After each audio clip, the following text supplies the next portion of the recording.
Hi everyone, welcome to 1% Crime. I know you can't sleep, so I'll accompany you with crime stories that happened all over the world. Before we get to the story, tell me, where did you hear it from? And if you like this content, don't forget to like, comment, and subscribe. Let's jump straight into the story. The disappearance of 19-year-old student Katie Poor stands out as particularly unique. Her case was so baffling that even NASA experts participated in the effort to find her. Despite their best efforts, she could not be found alive. This shocking event deeply affected the nation, especially the normally peaceful town of Moose Lake, where Katie resided along with other students. Katie Elizabeth Puja was born on February 28, 1980, in the quaint town of Duluth in St. Louis County, Minnesota. She was the second child in a loving and ordinary family. She grew up with her older brother, and they shared a strong bond since childhood. When Katie started school, the family relocated to Carlton County and settled in Barnum. Katie was known for being sociable, active, and highly creative. She studied vocals, played guitar, and eventually began performing in a music band where she happily showcased her talents. Katie also had a deep love for animals. She volunteered at a shelter for stray cats and dogs and participated actively in cleaning and beautifying local parks. Her beauty was well recognized. In high school, she even participated in a city beauty contest where she achieved second place. After high school graduation, she attended college and moved to Moose Lake, a quiet and picturesque town in the same county as her family. By that time, Katie had been dating Mark for a couple of years. They both went to university and planned to get married. The couple rented a small but cozy apartment in a good neighborhood. Katie attended law school to study criminal law, while her fiancé focused on computer technology. They both worked part-time jobs to support themselves financially, save for their wedding, and avoid relying on their parents. Katie secured a job at a gas station near a busy highway where she took night shifts several times a week. She enjoyed this work because it allowed her to manage her schedule efficiently. However, her parents were concerned about her safety since she was alone at the shop during nighttime along the highway connecting several large cities, a place bustling with traffic around the clock with various people visiting the gas station and store. Despite their concerns, Katie reassured them that there was no need for worry due to surveillance cameras everywhere and the presence of a nearby popular diner that remained crowded most of the time. On May 26, 1999, 19-year-old Katie Puya went to the store for her regular shift. It appeared to be an ordinary day. She switched with her colleague who had worked during the day and took up her position behind the cash register. Around midnight, a woman came by the gas station, filled her tank with gasoline, and walked into the store to pay and buy some snacks. After gathering her items, she approached the cash register but found it unattended. Confused, she waited for a while, then went to the utility room and called out. There was no answer. This felt strange since the store was fully operational, lights on, doors unlocked. When no clerk appeared after 10 minutes, she decided to contact the police. Police arrived promptly, examined the store and its surroundings, but found nothing unusual or alarming. There were no signs of a struggle, no blood traces. Everything was in place, including a good amount of money in the cash register. Robbery was ruled out immediately. Initially, it was assumed that Katie might have left voluntarily due to an urgent matter. However, all her personal belongings were still in the store, keys to her house and car included. Her vehicle was parked outside. This posed a question. How did Katie leave? On foot. Abandoning her car and purse seemed unlikely, pointing towards a more troubling scenario. The police reached out to Katie's parents to report her disappearance and inquire if they had any clues about her whereabouts or any reasons she might have abruptly left. Mr. and Mrs. Puya assured them that Katie was always responsible and would not abandon her duties as she highly valued her job. Katie's fiancé corroborated their statements, expressing his utter confusion regarding her sudden disappearance. At this point, Katie Puya was officially reported missing and the store treated as a potential crime scene. The investigation kicked off with a review of footage from 4 surveillance cameras installed in the store, each one positioned strategically to cover every angle inside. The initial hours of Katie's shift revealed nothing out of the ordinary. Nothing suspicious occurred during those early hours. Around 11 p.m., a girl walked into the store. She chatted with Katie for about 10 minutes, but didn't purchase anything. From their conversation, it was clear that she was either an acquaintance or friend of the missing student. Approximately half an hour later, they entered the store. He looked around but quickly left. Shortly after, he came back in. At moment, Katie had gone to the back room, and it seemed he might have been observing her from outside through the glass door. He re-entered the store and headed directly towards the back room. Unfortunately, there were no cameras in that section of the store, so what happened next is unclear. A few minutes later, Katie and this unknown man emerged from the back room together and moved toward the exit. The man was walking behind Katie, holding her by the hair with one hand and pressing his other hand against her back. It was evident that he was threatening her with a weapon, likely a knife or gun, and forcing her to leave with him. Essentially, this constituted an abduction from her workplace. This information was crucial. However, further investigation faced challenges because there were no cameras at the gas station adjacent to the store or in its parking lot. Consequently, determining where the suspect took Katie, his vehicle details, and his direction of travel was impossible. Given that the gas station and store were situated on an isolated stretch near a busy highway with no places to hide or go except along the road, it's likely someone would have seen if he had forcefully led her away on foot and contacted law enforcement. Therefore, it's presumed that he took her to the parking lot and placed her in his car. Another problem arose from the poor quality of the video footage from existing cameras. It was 1999 after all, and having any cameras at all back then was quite fortunate. The videos were grainy black and white images that rendered identifying features unclear, making it difficult to create a facial composite swiftly.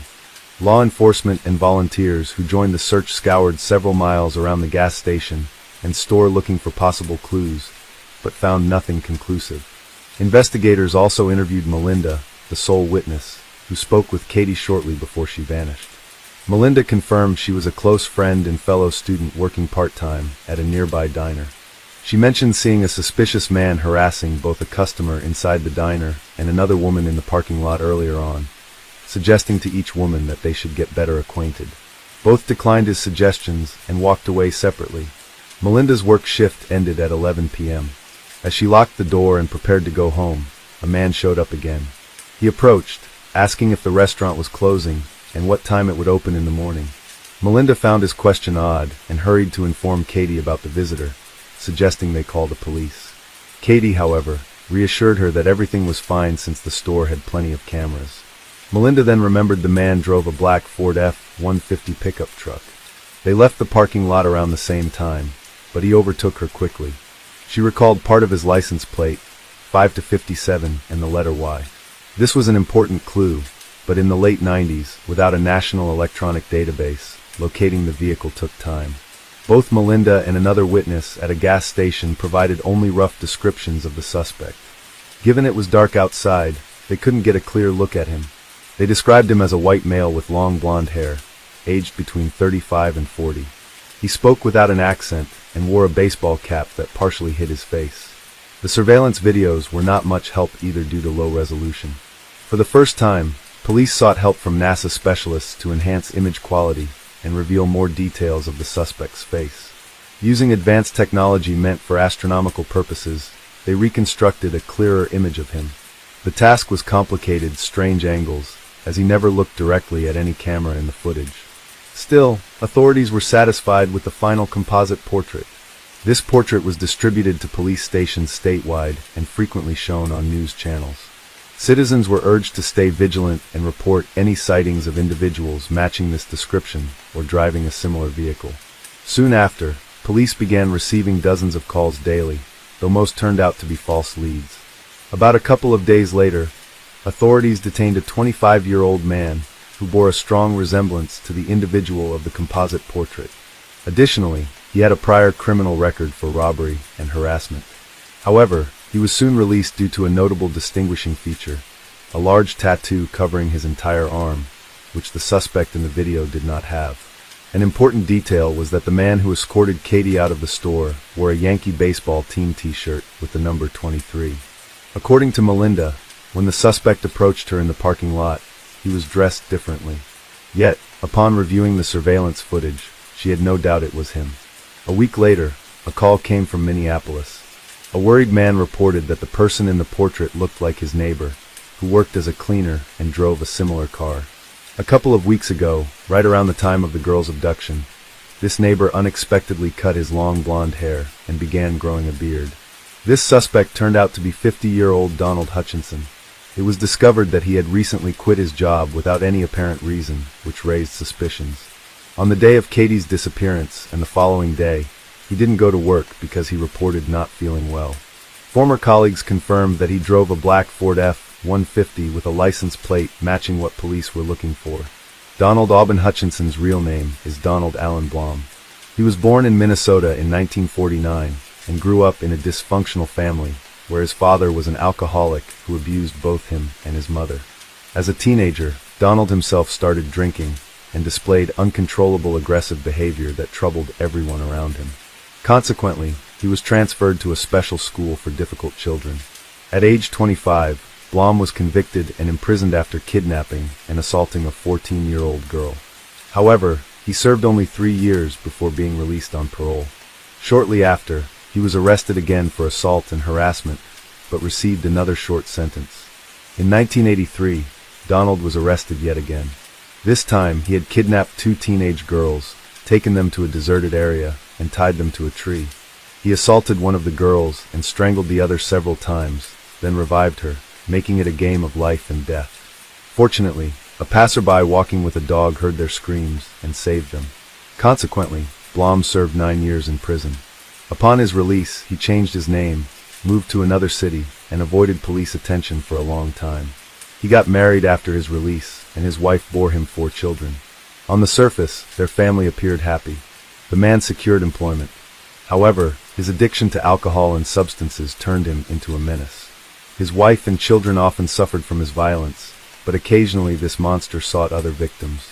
Nobody was aware of Donald's criminal past. He went to great lengths to conceal it by changing his name and identity. He even altered his appearance by growing long hair and a beard that he sometimes shaved off. Initially, the police lacked solid grounds to detain him.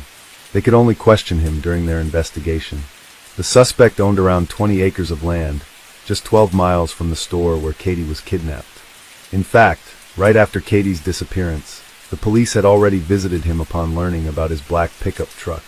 Donald claimed that he had sold the vehicle and that its license plate differed from the one they sought. He even provided a document as proof, which later turned out to be fake. Following these findings, the police secured a search warrant for his house and land property. They discovered an unexpected surprise in a large barn, where Donald attempted to hide his black Ford F-150 behind old junk and furniture. The license plate matched the one identified by Melinda. With this discovery, Donald's calm facade began to crack. Nonetheless, he continued denying any involvement in Katie's disappearance. Yet even with this significant lead, the pickup truck, there wasn't enough evidence to arrest him at that point. The suspect's license plate was only a partial match, and there were neither witnesses nor video evidence confirming that Katie had been taken in that specific car. Consequently, the police shifted their focus to searching the house, aiming to find traces of the missing girl or even Katie herself. The interior was spotless. No blood traces, no signs of forcible confinement, and no clues linked to Katie's disappearance were found. However, inspecting the property posed challenges as it spanned over 24 acres and required more than a day's effort, along with significant resources. To address this, National Guard personnel and hundreds of volunteers joined in the search and investigation efforts. The first day yielded no results. By the end of the second day, however, police stumbled upon peculiar ashes suggesting that something had been burned or cremated over an extended period. Among these ashes were bone fragments, which criminologists meticulously collected and sent to a laboratory for analysis. While most bones were animal remains, parts of a human skeleton were also discovered, including a tooth that warranted closer examination. Experts identified that the bones belonged to a young woman, aged between 18 and 23 years old. However, DNA testing faced complications because prolonged exposure to high temperatures had destroyed much of the material. When criminologists from other states joined the investigation, they managed to extract a DNA fragment matching the DNA of the missing girl. Unfortunately, this crucial evidence was deemed only indirect and could not conclusively establish the suspect's guilt. Hence, it became imperative to analyze the tooth found among the ashes to determine if it belonged to Katie. It was revealed that this tooth contained a rare filling made of silicone and zirconium, an innovative dental material. Conversations with Katie's dentist confirmed this unusual filling. He immediately recognized his work, since he had used materials obtained from an international dental conference on her just a week before she vanished. Though all collected evidence remained circumstantial collectively, a combination strong enough, it sufficed for law enforcement officials to arrest Donald and detain him until trial proceedings concluded. Thus unfolded developments leading up to his incarceration, pending further proceedings. On June 22, 1999, the man immediately pleaded not guilty, sought legal counsel, and expressed his willingness to cooperate with the investigation, prove his innocence. During a more thorough examination of his belongings, law enforcement discovered multiple firearms for which he lacked permits. Shortly thereafter, Donald began confessing. He admitted to kidnapping Katie from the store, bringing her to his property where he strangled her and subsequently burning her body. However, he denied any coercion related to intimacy with the victim, attributing his inability to do so to the significant amount of alcohol and illegal substances he had consumed. Donald further claimed that he used only firewood and paper to incinerate the remains, but experts asserted that this method alone wouldn't suffice without additional fuel. That evening was marked by aimless driving around the neighborhood. Upon noticing Melinda at a gas station, Donald initially intended to follow her when she left, but then changed his mind. He overtook her and proceeded home to change clothes before heading back to the store where Katie worked. This accounts for discrepancies in eyewitness testimony regarding what he was wearing. 2 weeks later, Donald unexpectedly recanted his confession, asserting his innocence once again. He alleged that he had been coerced into confessing due to threats made against him and his wife. His wife attempted to support this claim during the trial by offering an alibi, asserting that he was at home with her throughout that evening and did not leave the residence. In a striking turn of events during the trial, 2 former victims from 1983 came forward. They testified about their experiences with Donald, depicting him as a ruthless sadist who had subjected them to torture and exploitation. The evidence presented along with the witness statements led the jury to unanimously declare the defendant guilty, sentencing him to life in prison without the possibility of. Subsequently, Donald's wife admitted she lived in fear of her husband, habitually beat her and their children. She expressed that she felt compelled to provide him with an alibi out of fear for her own safety. After disclosing, she changed her last name, took their children, and moved to another state where they wouldn't be known. On a related note, detectives working on this high-profile case suspected that Blom could be a serial rapist and murderer. They linked him to several unsolved crimes involving the disappearance of young girls under similar circumstances. Specifically, he was suspected in the strangling of Wilma Johnson, found in 1983, as well as the 1993 abduction and murder of student Holly Spangler. In 2021, Blom was transferred to a medium-security prison at MCF Faribault. Conditions there were much more lenient, and he referred to it as a vacation. However, after complaints and protests from Katie's family, Blom was moved back to a high-security facility in Stillwater, Minnesota. He passed away there on January 10, 2023, at age 73. Katie Pierce's death has been covered extensively in popular television documentaries about real crimes. HLN Channel aired a series called Forensic Files, which featured an episode titled Tooth or Consequences, based on Katie's story. The Discovery Channel released an episode from their series New Detectives titled Fatal Abduction, dedicated to this particular case. Additionally, in 2010, a documentary titled From the Ashes was produced using materials from the investigation. On March 20, 2020, in the city of Alua, Portugal, 20-year-old Diogo Goncalves went to meet a girl he admired greatly. Unfortunately, he had no foresight on how this seemingly romantic evening would culminate. The picturesque resort town of Albura, noted as one of the premier destinations in the Algarve region of southern Portugal, was Dee's birthplace in 1999. As an only child in a modest yet industrious family whose livelihood hinged primarily on the fluctuations of tourism, Diogo was regarded by his parents as an exemplary son. Acquaintances described him as decent, responsible, hardworking, and reliable. Additionally, he was an outgoing young man who cherished the company of friends and family. Diogo pursued his high school education in his hometown and subsequently embarked on a computer science degree. To support his academic aspirations and contribute to household expenses, he began working at McDonald's at the age of 16 in 2015. By the time he was 17 and still employed with the renowned company, Diogo's life took an unforeseen and tragic turn. One day, his father suffered a stroke, which led to him being in a vegetative state. The media reported extensively on this event. Compounding their troubles that same year, as Diogo and his mother were grappling with this new challenge, another misfortune struck him hard. His mother, his unwavering supporter, was struck by a vehicle on her way to work at the mall where she was employed as a cleaner. She was dragged several meters by the car and fell into a ditch. Sadly, she succumbed to her severe injuries. Even though the driver fled the scene initially, law enforcement officials were able to identify and bring him to justice.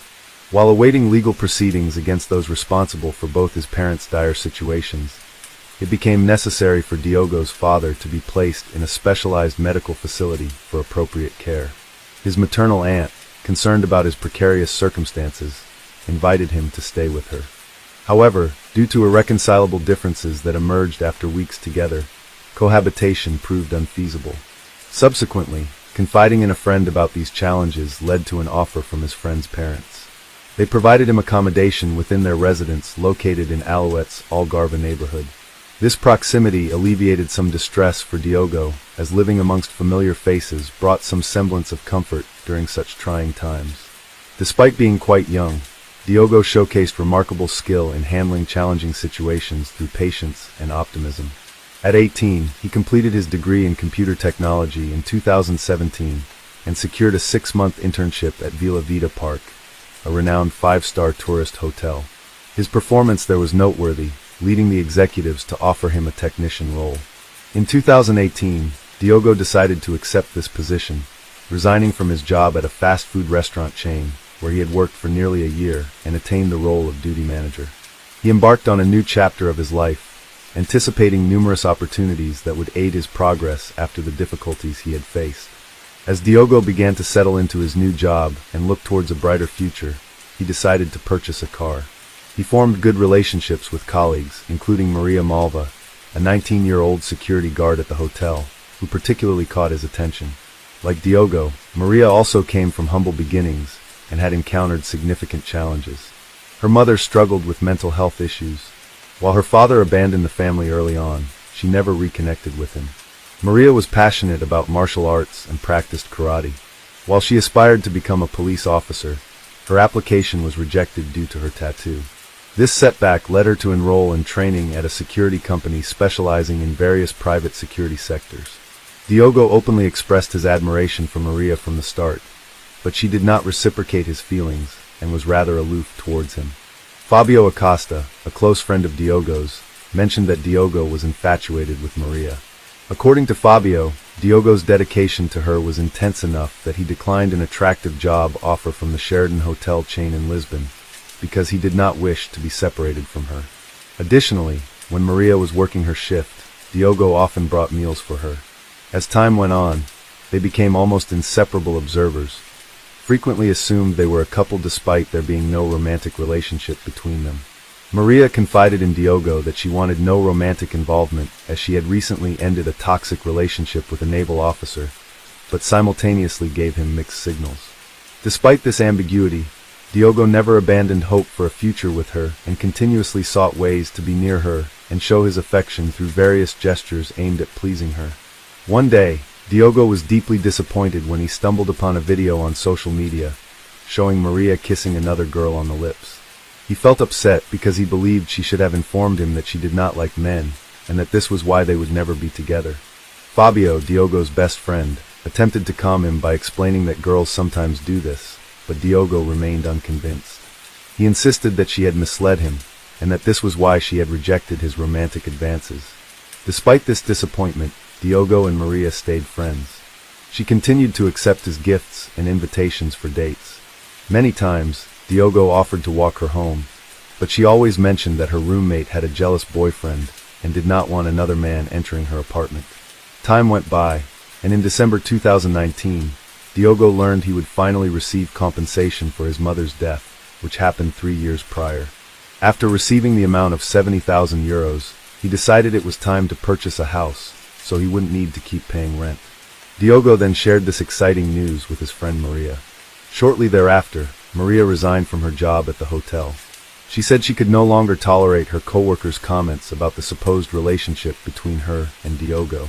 Additionally, She explained that she wanted more time with her mother, who required significant attention due to a mental illness. Initially, there was no reason to doubt her explanations.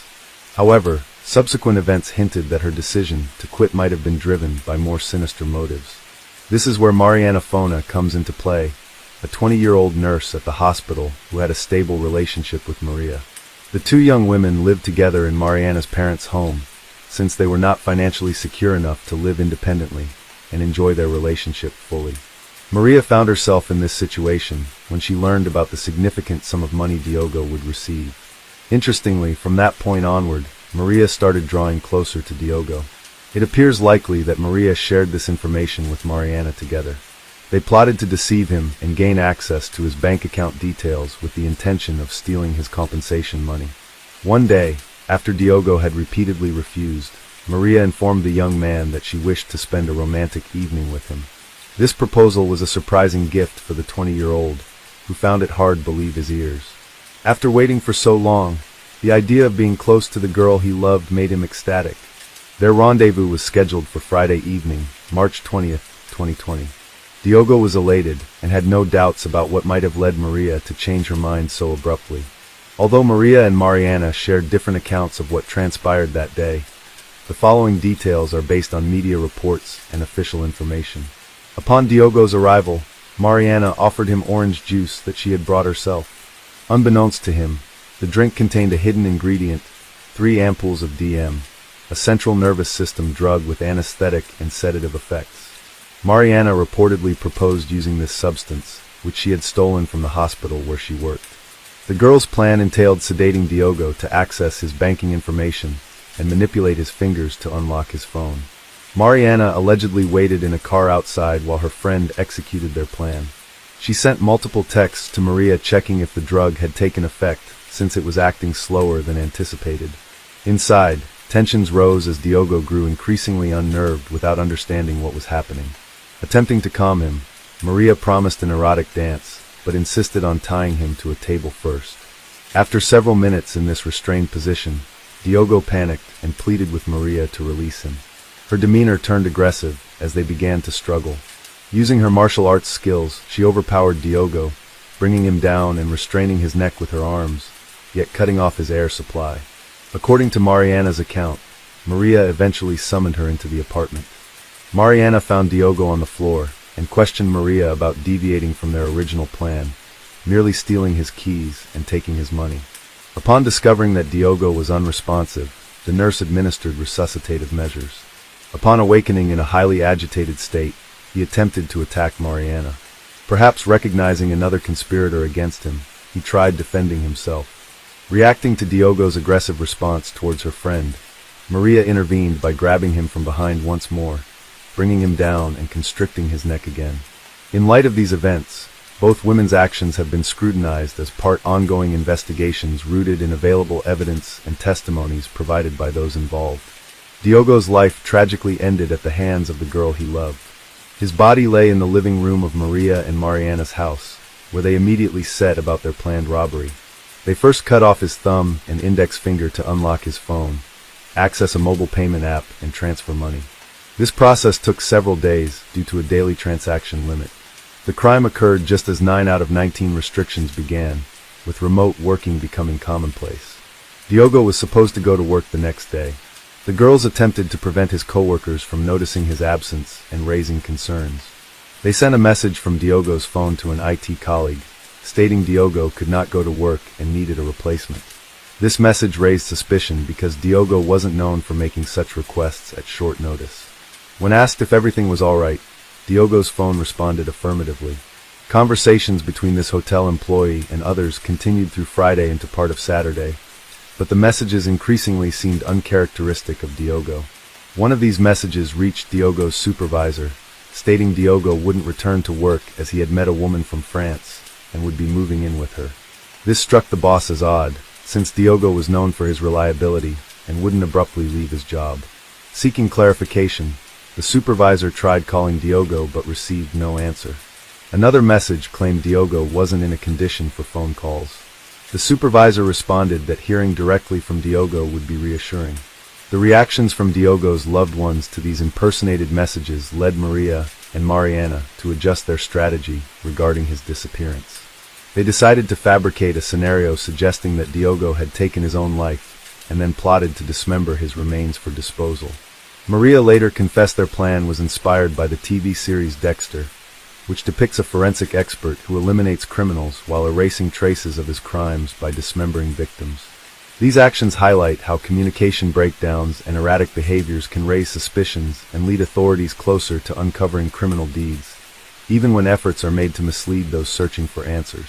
After executing their reprehensible plan, they placed Diogo's body in trash bags, storing them in the trunk of their vehicle. They then proceeded to an ATM and a shopping mall. Security cameras captured them hugging and laughing. Upon returning to their residence, they began the gruesome task of dismembering body. Diogo's torso was eventually placed in a black bag, with the remaining parts disposed of in a container. During these events at Mariana's parental home, Diogo's friends initiated a campaign to report him missing and contacted the authorities. The authorities waited the mandatory 48 hours before officially declaring him missing. Subsequently, the girls departed from the house. Maria drove Diogo's car towards the cliff near Cabo de San Vicente Lighthouse, with Mariana following in her own car. At approximately 2 p.m., Mariana discarded Diogo's torso off the cliff, abandoning his car nearby to create an impression that Diogo had ended his own life. Unfortunately for them, Maria did not anticipate that instead of falling into the sea, the remains would become lodged on a rock. The girls then departed together in Mariana's car. They drove approximately 7 kilometers to the Pago do Inferno waterfall in Tavira, where they disposed of what remained of Diogo into the water.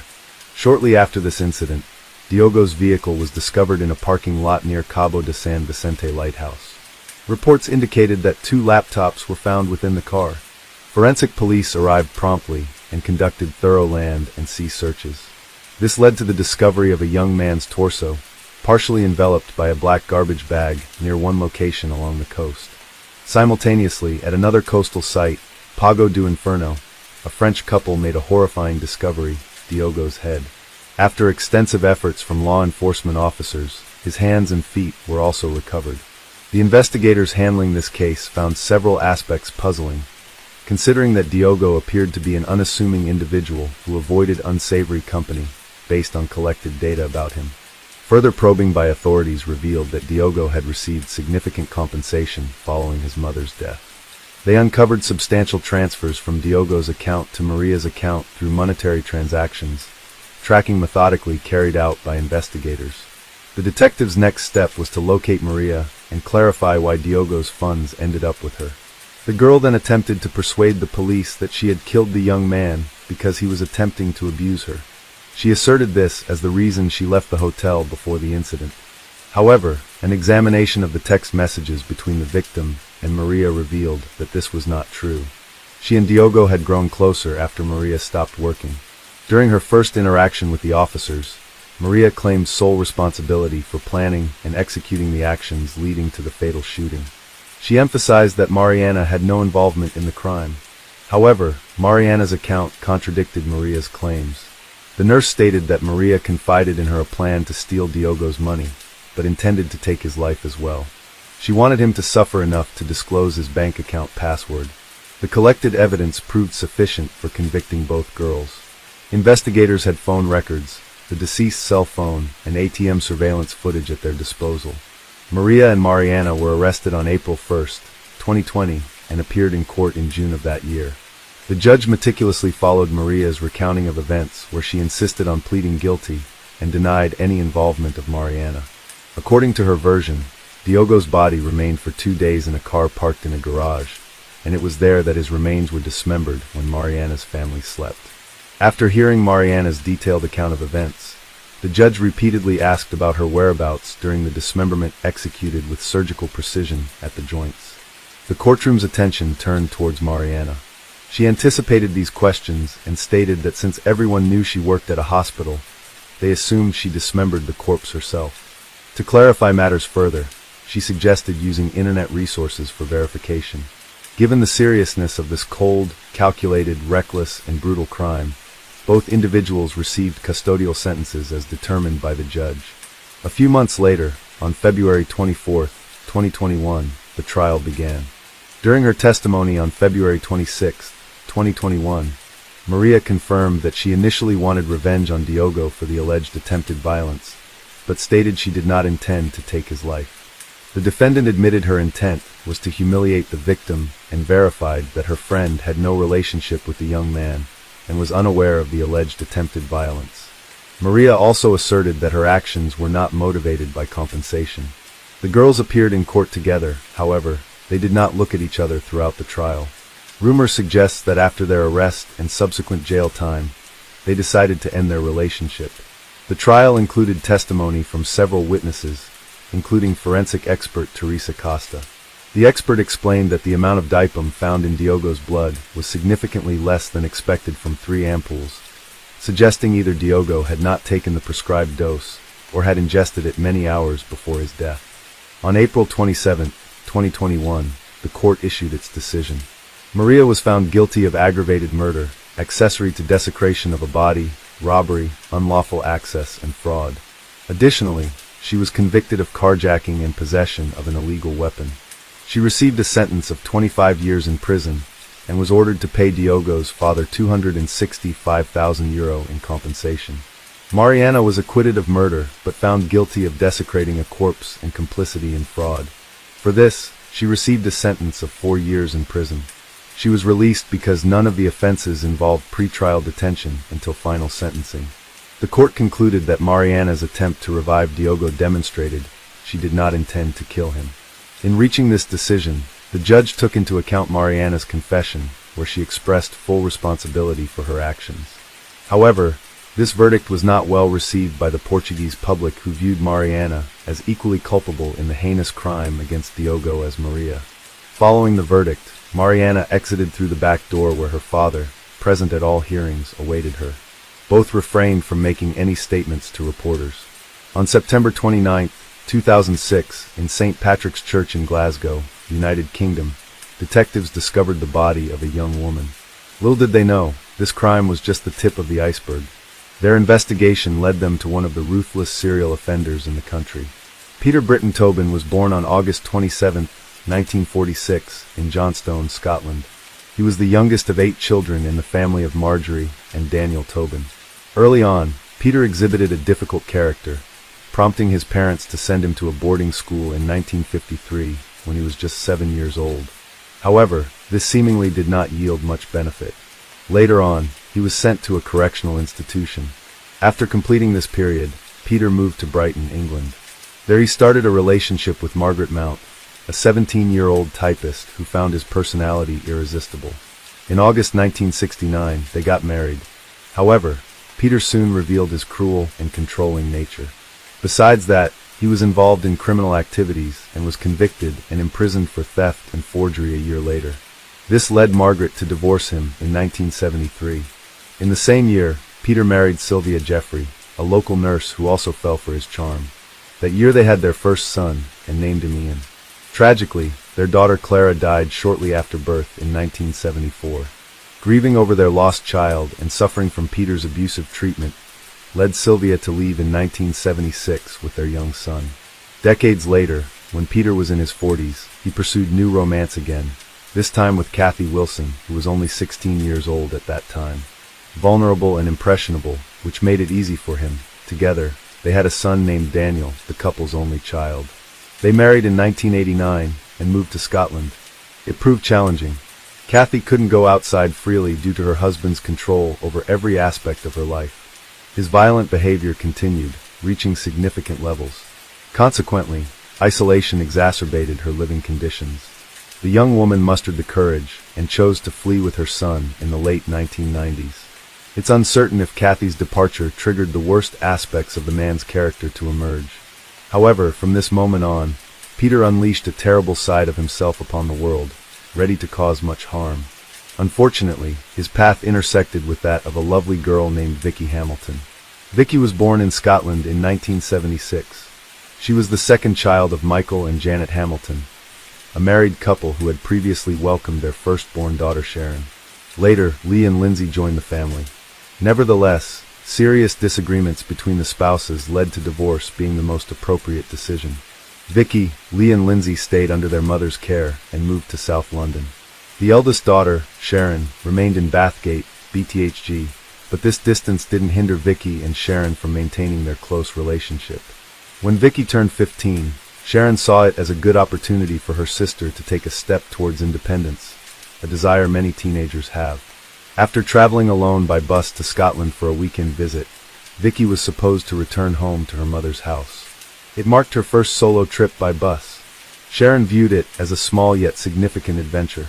On Saturday, February 9, 1991, the sisters went shopping and engaged in continuous conversation. Sunday was typical, except that Vicky felt apprehensive about her return trip. The evening of February 10th was cold and snowy. Vicky ensured she had enough money for the fare and reviewed the bus route one last time with her sister before they hugged each other tightly. Standing at the bus stop, snacking on a bag of chips across from the police station, it was there Vicky's path crossed with Peter's fatefully. He forcibly dragged her into his car and committed unspeakable acts, raping her and then taking her life either out of malice or to prevent her from reporting him. Peter retained possession of the girl's purse. When Vicky did not arrive at her mother's house and there was no communication from her, her family began searching for her frantically in desperation. Simultaneously, they alerted the authorities about her absence. Once the police began investigating the disappearance, V's face became one of the most recognizable in Scotland. The search operation grew into one of the largest in the country's history. Amidst this uproar, Peter opted to relocate to southeast England, specifically to Margate, where he settled into a charming house with a garden. There, Peter brought Vicky's lifeless body. He wrapped her remains in plastic and concealed them beneath a layer of concrete. He then covered everything with soil. Neighbors thought he had dug a sandbox for his young son, who was 3 years old at the time. Peter's name never surfaced during the initial investigation into Vicky's disappearance. The police found no leads on Vicky's whereabouts and considered her a likely runaway, viewing her as an unhappy teenager due to her parents' divorce. Their theory of voluntary disappearance was reinforced on February 21, 1991, when Vicky's purse was discovered near the main bus station in Edinburgh. Peter, always one step ahead of authorities, created this false lead and completely diverted the course of the investigation. Detectives spent 2 fruitless months searching in London. It is known that Vicky's mother died soon after. Over the next decade, Vicky's family and town residents continued to follow the case closely, but despite listing more than 7,000 names in the file, taking nearly 4,000 statements and presenting about 500 documents along with 380 potential pieces of physical evidence, all efforts led to a dead end. The case was eventually shelved. The next young woman who encountered Peter was Dina McNichol from Essex. She had a brother and 3 sisters. Her father was a jazz musician, and her mother had tragically died many years prior in a car accident. By age 18, Dina was known as good-hearted and cheerful, a wonderful friend. She had just completed high school and held great hopes for her future.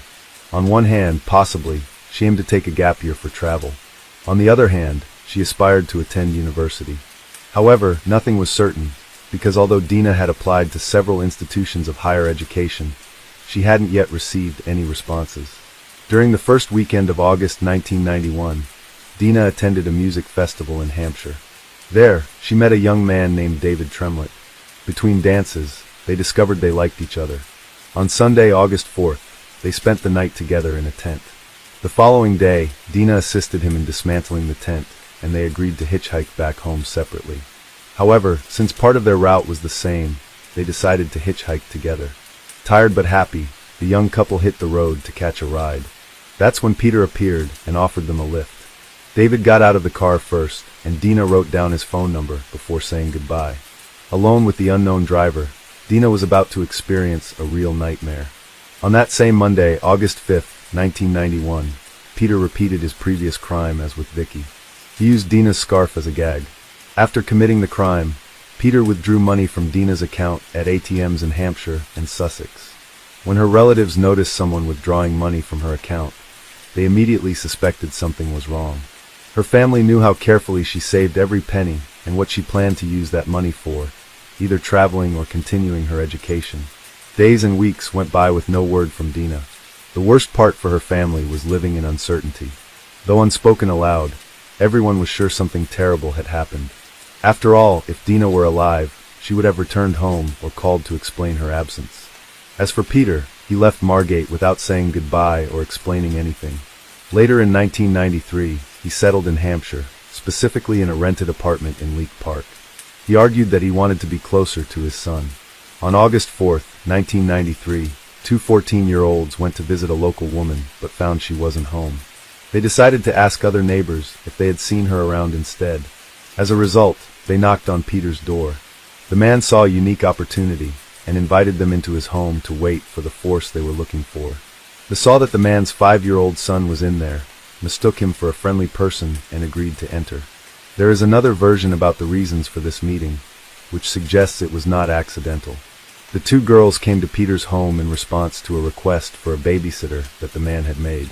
They trusted him because when they arrived, they saw his son and stayed to look after him.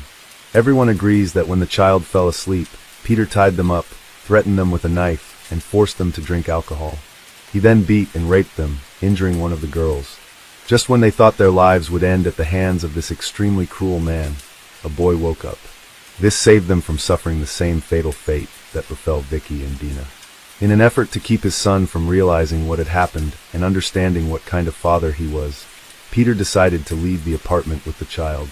According to some reports, Peter left around 2 a.m., but before that he turned on the gas in the kitchen, hoping to complete his monstrous task. However, the girls regained consciousness and managed to escape. They went to the police and reported all the abuses committed by Peter, whom they described in detail. Peter returned his child to his mother and joined a religious sect called the Communion of Jesus under a false name. He hoped to go unnoticed there, but in the meantime, media published his photograph provided by police, making his face widely known. Due to mass media coverage, information about this man started pouring in, and his car was also identified thanks to BBC Crime Watch program. He was located, and after 40 days on the run, he was captured in Brighton. He appeared in court on May 18, 1994, where he pleaded guilty to sexual assault and indecent acts against two young girls, and was sentenced to 14 years in prison. However, Peter did not serve his full sentence, and was released in 2014 at the age of 58, immediately after his release from prison. He went back to Scotland, aiming to relocate from the area where he was registered as a sex offender. For a while, he managed to stay off the radar until 6. Under a false name and posing as a homeless person, he knocked on the door of the Church of St. Patrick in Glasgow. To avoid getting exposed, he adopted the name Peter McLaughlin. Dennis and Katie Curran, a married couple from the church's charitable group, recall that evening vividly when a homeless man sought shelter. Despite his vulnerable appearance, Katie had an uneasy feeling about him. Peter was brought up as a Catholic and soon felt at ease in this church. His apparent begging served as an effective disguise because it only aroused sympathy from parishioners, with few paying much attention to him. Consequently, he roamed freely around the church, an ideal hiding place for him. However, his predatory instincts stayed intact. Being in a sacred place held no significance for him. Calculating every move meticulously, Peter displayed eagerness to assist in church repairs. After about 6 or 7 weeks, he asked the priest if he could join the maintenance staff. At that time, people facing financial difficulties often sought refuge in churches. It was through such circumstances that Angelica Clark crossed paths with Peter. Angelica was a 23-year-old woman from Poland who came to Scotland during the summer of 2006. She wanted to spend her summer break working to earn money and fund her language studies back home. She lived at the parish house of St. Patrick's Church, where she also worked as a cleaner. Peter took an immediate liking to her and somehow convinced her to help him with various tasks occasionally. On Sunday, September 24, 2006, Angelica spent several hours assisting him in painting a shed. Some parishioners noticed them together before Peter attacked her at the back of the chapel. Leica Brown, 47, and her husband Andrew, 46, who lived in a multi-story house overlooking the church, heard a woman scream through their open windows. In her statement afterward, Leica described it as a brief scream that sounded like someone being forcibly restrained. It was so eerie that it compelled her to get up from the couch and approach the window, but she saw nothing. The scream heard by the Browns coincided with the moment when Peter caught the young girl off guard as she stood her back to him. He struck her forcefully and dragged her to the back of the chapel, where he continued to beat her. After she lost consciousness, he raped her and then inflicted several knife wounds. He hid the body in the basement under the floor near the confessional. At this point, Angelica was still alive. Several hours passed, and parishioners began to notice that the young girl was missing.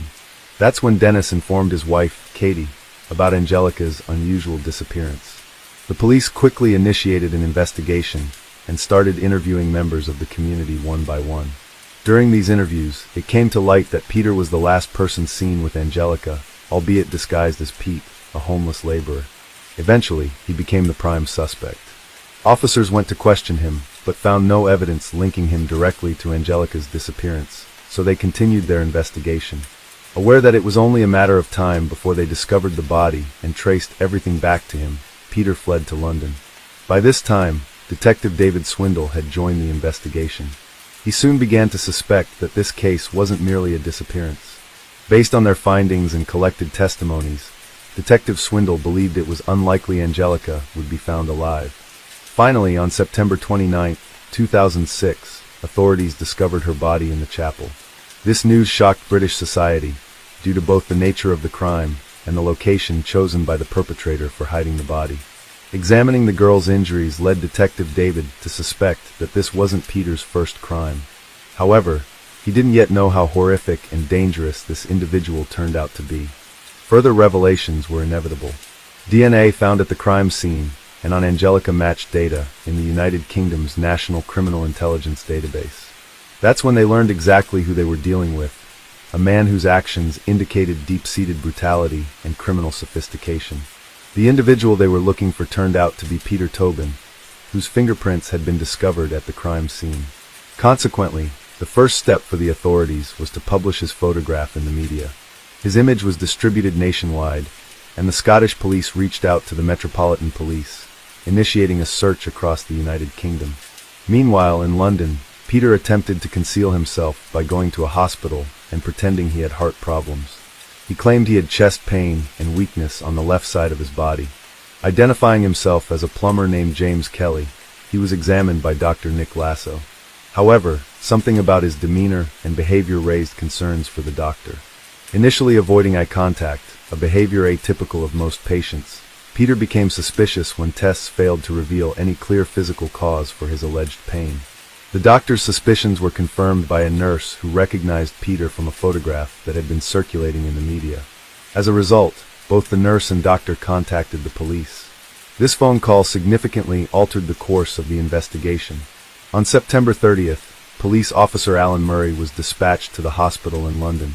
Peter was taken into a room so Alan could speak with him. Immediately following this encounter, Peter was arrested. Although initially only charged with violating the sex offender registry, this approach allowed officers time to build a criminal case against him. Under Detective David's leadership, evidence gathered led to Peter's trial for crimes against Angelica in late March 2007. Despite substantial evidence against him, Peter denied committing violent acts against her, claiming instead they engaged in consensual sexual activity. He also denied providing false information to police and hospital staff. After 6 weeks of legal proceedings characterized by lies and manipulations on Peter's part, the truth finally prevailed. He was found guilty and sentenced to life imprisonment, but with the possibility of parole after 21 years. Detective David and his team were convinced that there was more to Peter's story. While the trial was ongoing, detectives delved into Peter's life. They gathered additional evidence and compiled a dossier. This was done with the involvement of various law enforcement agencies across the country. To avoid harming or interfering with Angelica's case, they preferred to conduct their work confidentially. The joint police operation was known as Anagram. Part of their work involved connecting missing persons cases to places where Peter had been. During these investigations, they established 2 precise links, one in Bathgate and another in Margate. Several weeks later, a search was conducted in Peter's old house on the coast. They found a knife with DNA samples hidden in the attic. However, there was nothing else there. Then they went to the house where Peter lived in Margate. There it became clear they were dealing with a serious criminal offender. Investigators dug up a sandbox in the garden of the house, one that Peter had made for his son. And shockingly enough, they found a female body there. But that wasn't all. When they continued searching at the same location, they found another body. A woman's handbag was also discovered at the scene, which the team preserved for DNA analysis. Forensic experts worked diligently to establish the identities of the two victims, determine their ages, and estimate their dates of death. They also analyzed traces from the handbag. These genetic traces were very strong, but initially yielded no matches in the National DNA Database. However, on June 1, 2007, there was a crucial breakthrough. The DNA matched Peter's fingerprint. This development proved monumental for investigators who deemed it necessary to move forward decisively in this direction by November. On August 14, 2007, authorities confirmed that one of the bodies found belonged to Vicky Hamilton, who disappeared at 15 years old during her first independent. Her family had been waiting for answers for 16 years. Later, it was announced that the second body belonged to 18-year-old Dinah McNichol, who was hitchhiking home after attending a concert. On September 1, 2008, the Royal Prosecution Service contacted Peter's lawyers and charged him with the murder of Vicky, leading to his trial. Officers had to restrain Vicky's father, Michael, after he saw Peter face to face. Michael later admitted he simply wanted Peter to know he was there to defend his daughter's name and protect her memory. After a month-long trial on December 2, 2008, Peter was found guilty of Vicky's murder and sentenced to life imprisonment. The trial for Dinah took place in December 2009.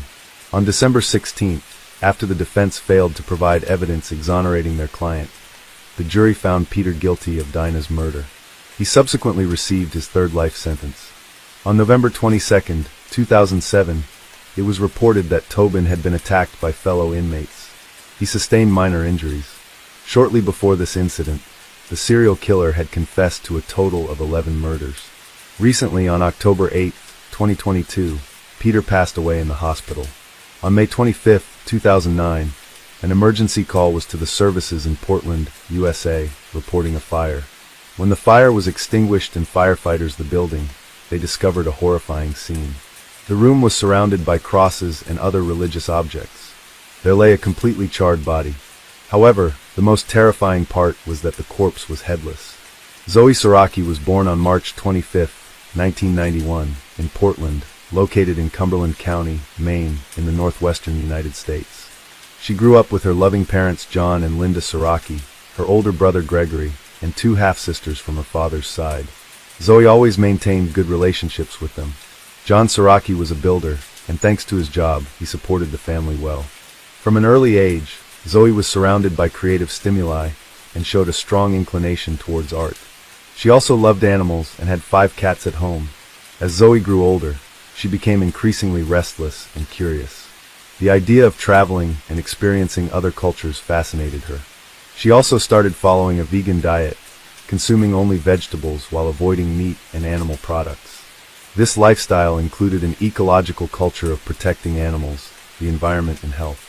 In 2005, Zoe started attending high school, where she had a large group of friends who described her as a happy, joyful, and positive girl. In 2008, on her 17th birthday, Zoe surprised everyone with a decision that her parents did not like. She dropped out of school. Ken Coonan, the principal of the school Zoe attended, said that the girl refused to talk and discuss why she did not want to finish her junior year. Ken remembered Zoe as very nice, and according to him, her classmates spoke highly of her. He added that she interacted a lot with other energetic and creative young people like herself. A few months after Zoe dropped out of school, she began working at a local bakery and coffee shop named Bagel Works. On March 25, 2009, her 18th birthday, she eagerly awaited getting a tattoo on one of her arms.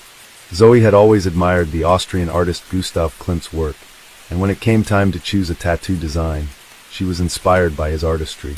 Little did she know that this decision, intended to mark her transition into adulthood, would introduce her to someone who would profoundly impact her future.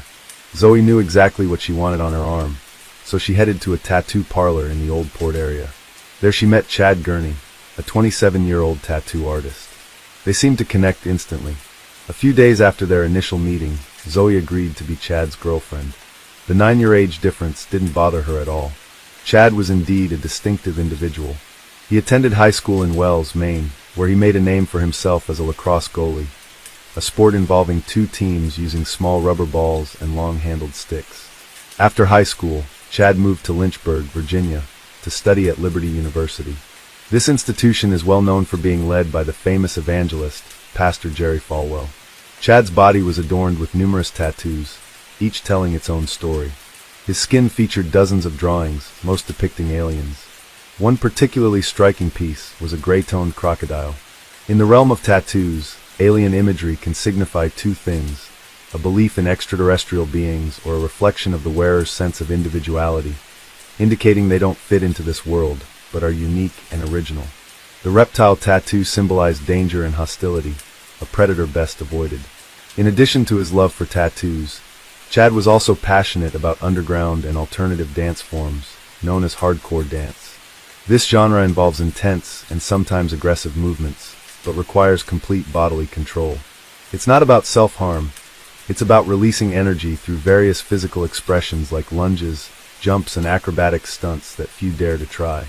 Those who knew Chad mentioned his struggle with recovering from a severe car accident 4 years prior, before his move to Portland in 2005. His resilience painted him as both intriguing and complex, a man marked by his past, yet continuously moving forward towards new experiences.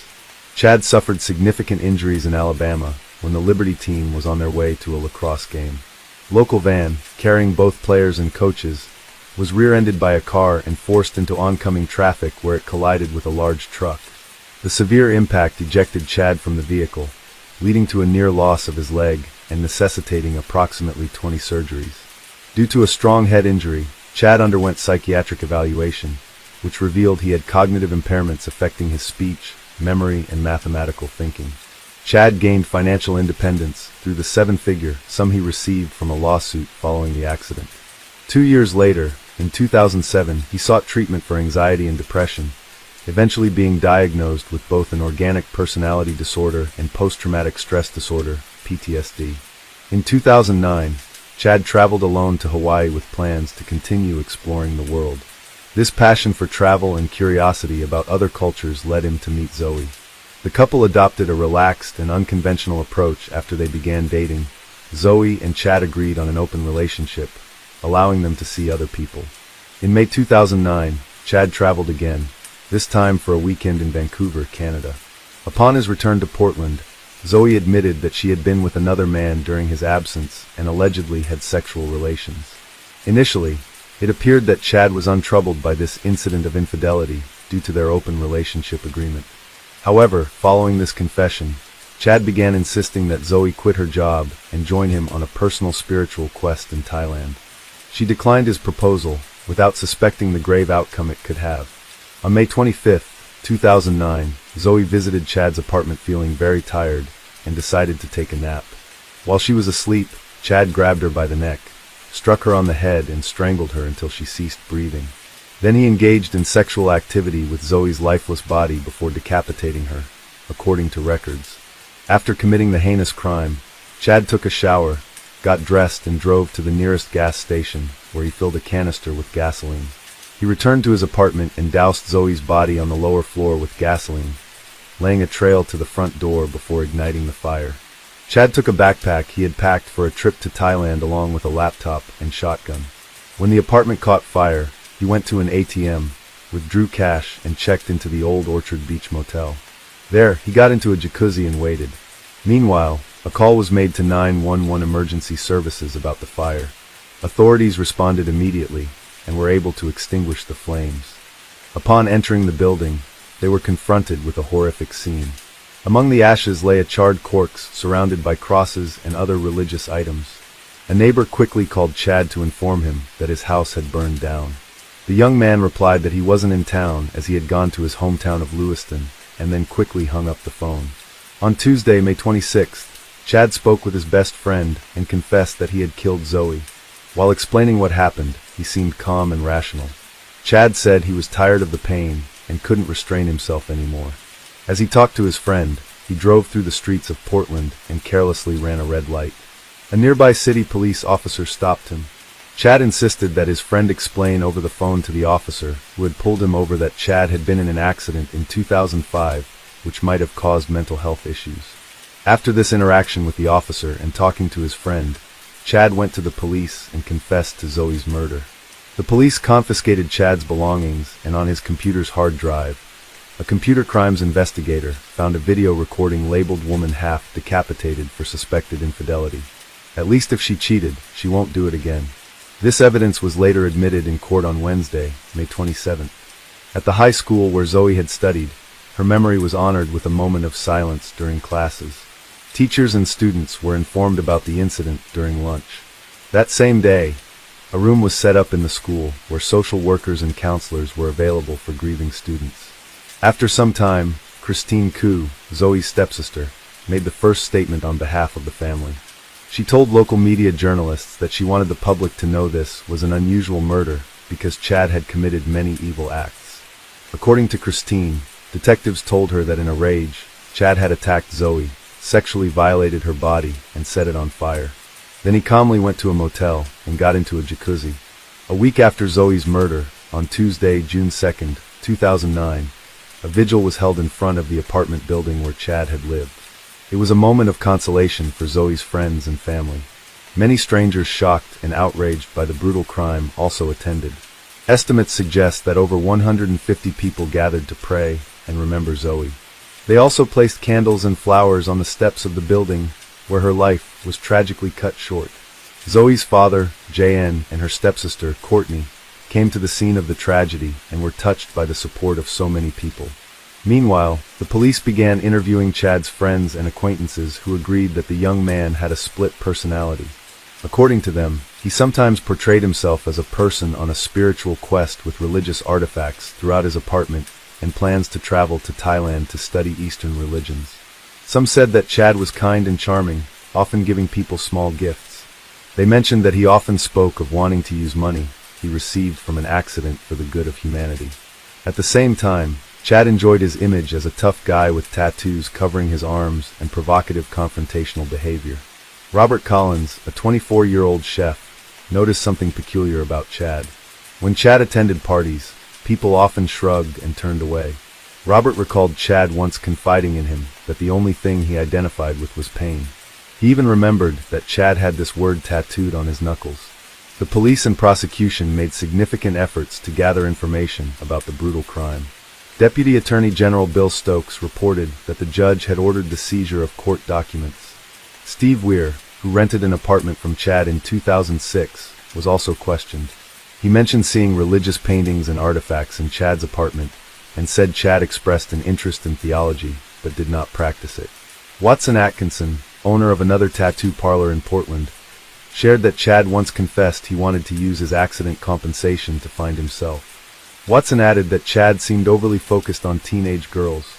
This concerned him so much that he forbade his 16-year-old daughter from interacting with Chad. Watson also noted that none of Chad's close acquaintances could have imagined how dark his thoughts were. During the initial investigation, Chad's prior medical history and mental health diagnoses were revealed. However, while in custody, several psychologists evaluated Chad and found no evidence of delusions or hallucinations. In conversations with specialists, Chad admitted having strong feelings regarding Zoe's infidelity and expressed disappointment over it. According to court documents, he claimed to be weary of the infidelity of all his girlfriends. These conversations revealed a depressed individual who began contemplating taking Zoe's life after she confessed her unfaithfulness to him. Chad told 3 different psychologists that he engaged in sexual acts with her remains because he believed he had already committed terrible acts and was contemplating what worst thing he could do next. When his trial began, a 127-minute police interrogation conducted 12 hours after the crime was leaked. During the interrogation with Detective Danham, Chad said that he and Zoe got along very well. He noted that she occasionally stayed in his apartment for about a week and that they had no arguments. Chad claimed they were soulmates and that she always tried to be honest with him. He stated that he had taken the life of the most beautiful girl he ever knew and added that he owed it to his 18-year-old victim to tell the truth. During the conversation with the detective, Chad remained composed, constantly apologized, and cried several times. Chad recounted that on May 25, 2009, Zoe was napping. According to him, he approached and began to strangle her. She tried to fight for her life and screamed for him to stop. Chad said that when Zoe tried to resist, he hit her on the head and continued to strangle her until she stopped breathing. He then described the atrocities he committed with her body. At this point in the interrogation, Chad stated that he used 3 knives not a samurai sword, as initially thought, for the decapitation. He added that he then placed a cross between her legs and talked about everything he did while her body burned in the apartment. Describing the events, Chad constantly called himself a terrible person. When asked why he decapitated Zoe, he replied that he was trying to turn her death into a ritual of forgiveness. When asked why he did it, Chad struggled to find an answer. He then stated that he felt possessed and that on the day of Zoe's murder, everything in his life dimmed. He explained that for several hours, he became a wild, primitive beast in his basic instincts, and that's why he committed such a monstrous act. This interrogation became an important piece of evidence presented in Cumberland County Supreme Court during the initial hearings. Prosecutors played the entire 2.5-hour recording for Judge Roland Cole. There was discussion that Chad faced a minimum of 25 years in prison and a maximum of life imprisonment. During one of the hearings in 2011, it was proposed that acknowledging his mental disorder could result in his transfer to a psychiatric center in Austria. It was established that the accused had strangled the victim in a fit of anger. However, it remained uncertain whether Chad, who waived his right to a jury trial, agreed with this at the time. Pros argued that the former Liberty University student and lacrosse champion was fully aware of his actions. They brought in a psychiatrist and psychologist to testify about Chad's mental state. All of them concluded that the young man knew what he was doing and understood his decision to brutally kill his girlfriend. The defense, however, continued to emphasize Chad's mental health issues, arguing that he was ashamed and afraid of losing control over himself. On January 11, 2012, Chad's attorney tried to convince the Supreme Court to dismiss evidence found on his client's personal computer at the time of arrest. This evidence included a gruesome video where Chad explained how to decapitate an unfaithful woman. The defense contended that this video should not have been admitted into evidence. In March 2012, nearly 3 years after the egregious crime, 30-year-old Chad Gurney was sentenced to 50 years for the murder of Zoe Saraki and 25 years for arson. The judge ordered these sentences be served consecutively. Chad's lawyers filed an appeal against the sentence, but it was rejected. Zoe's family had hoped for a life sentence. During sentencing, the presiding judge stated it was clear that the defendant did not perceive reality normally. However, the issue was whether he understood his actions were wrong. Sarah Churchill, Chad's attorney, argued before the Supreme Court that brain concussions and other injuries from a 2005 accident left her client in a constant state of delusion. She claimed the judge erred by finding Chad guilty because the search warrant should not have extended to his smartphone, laptop, and social media pages.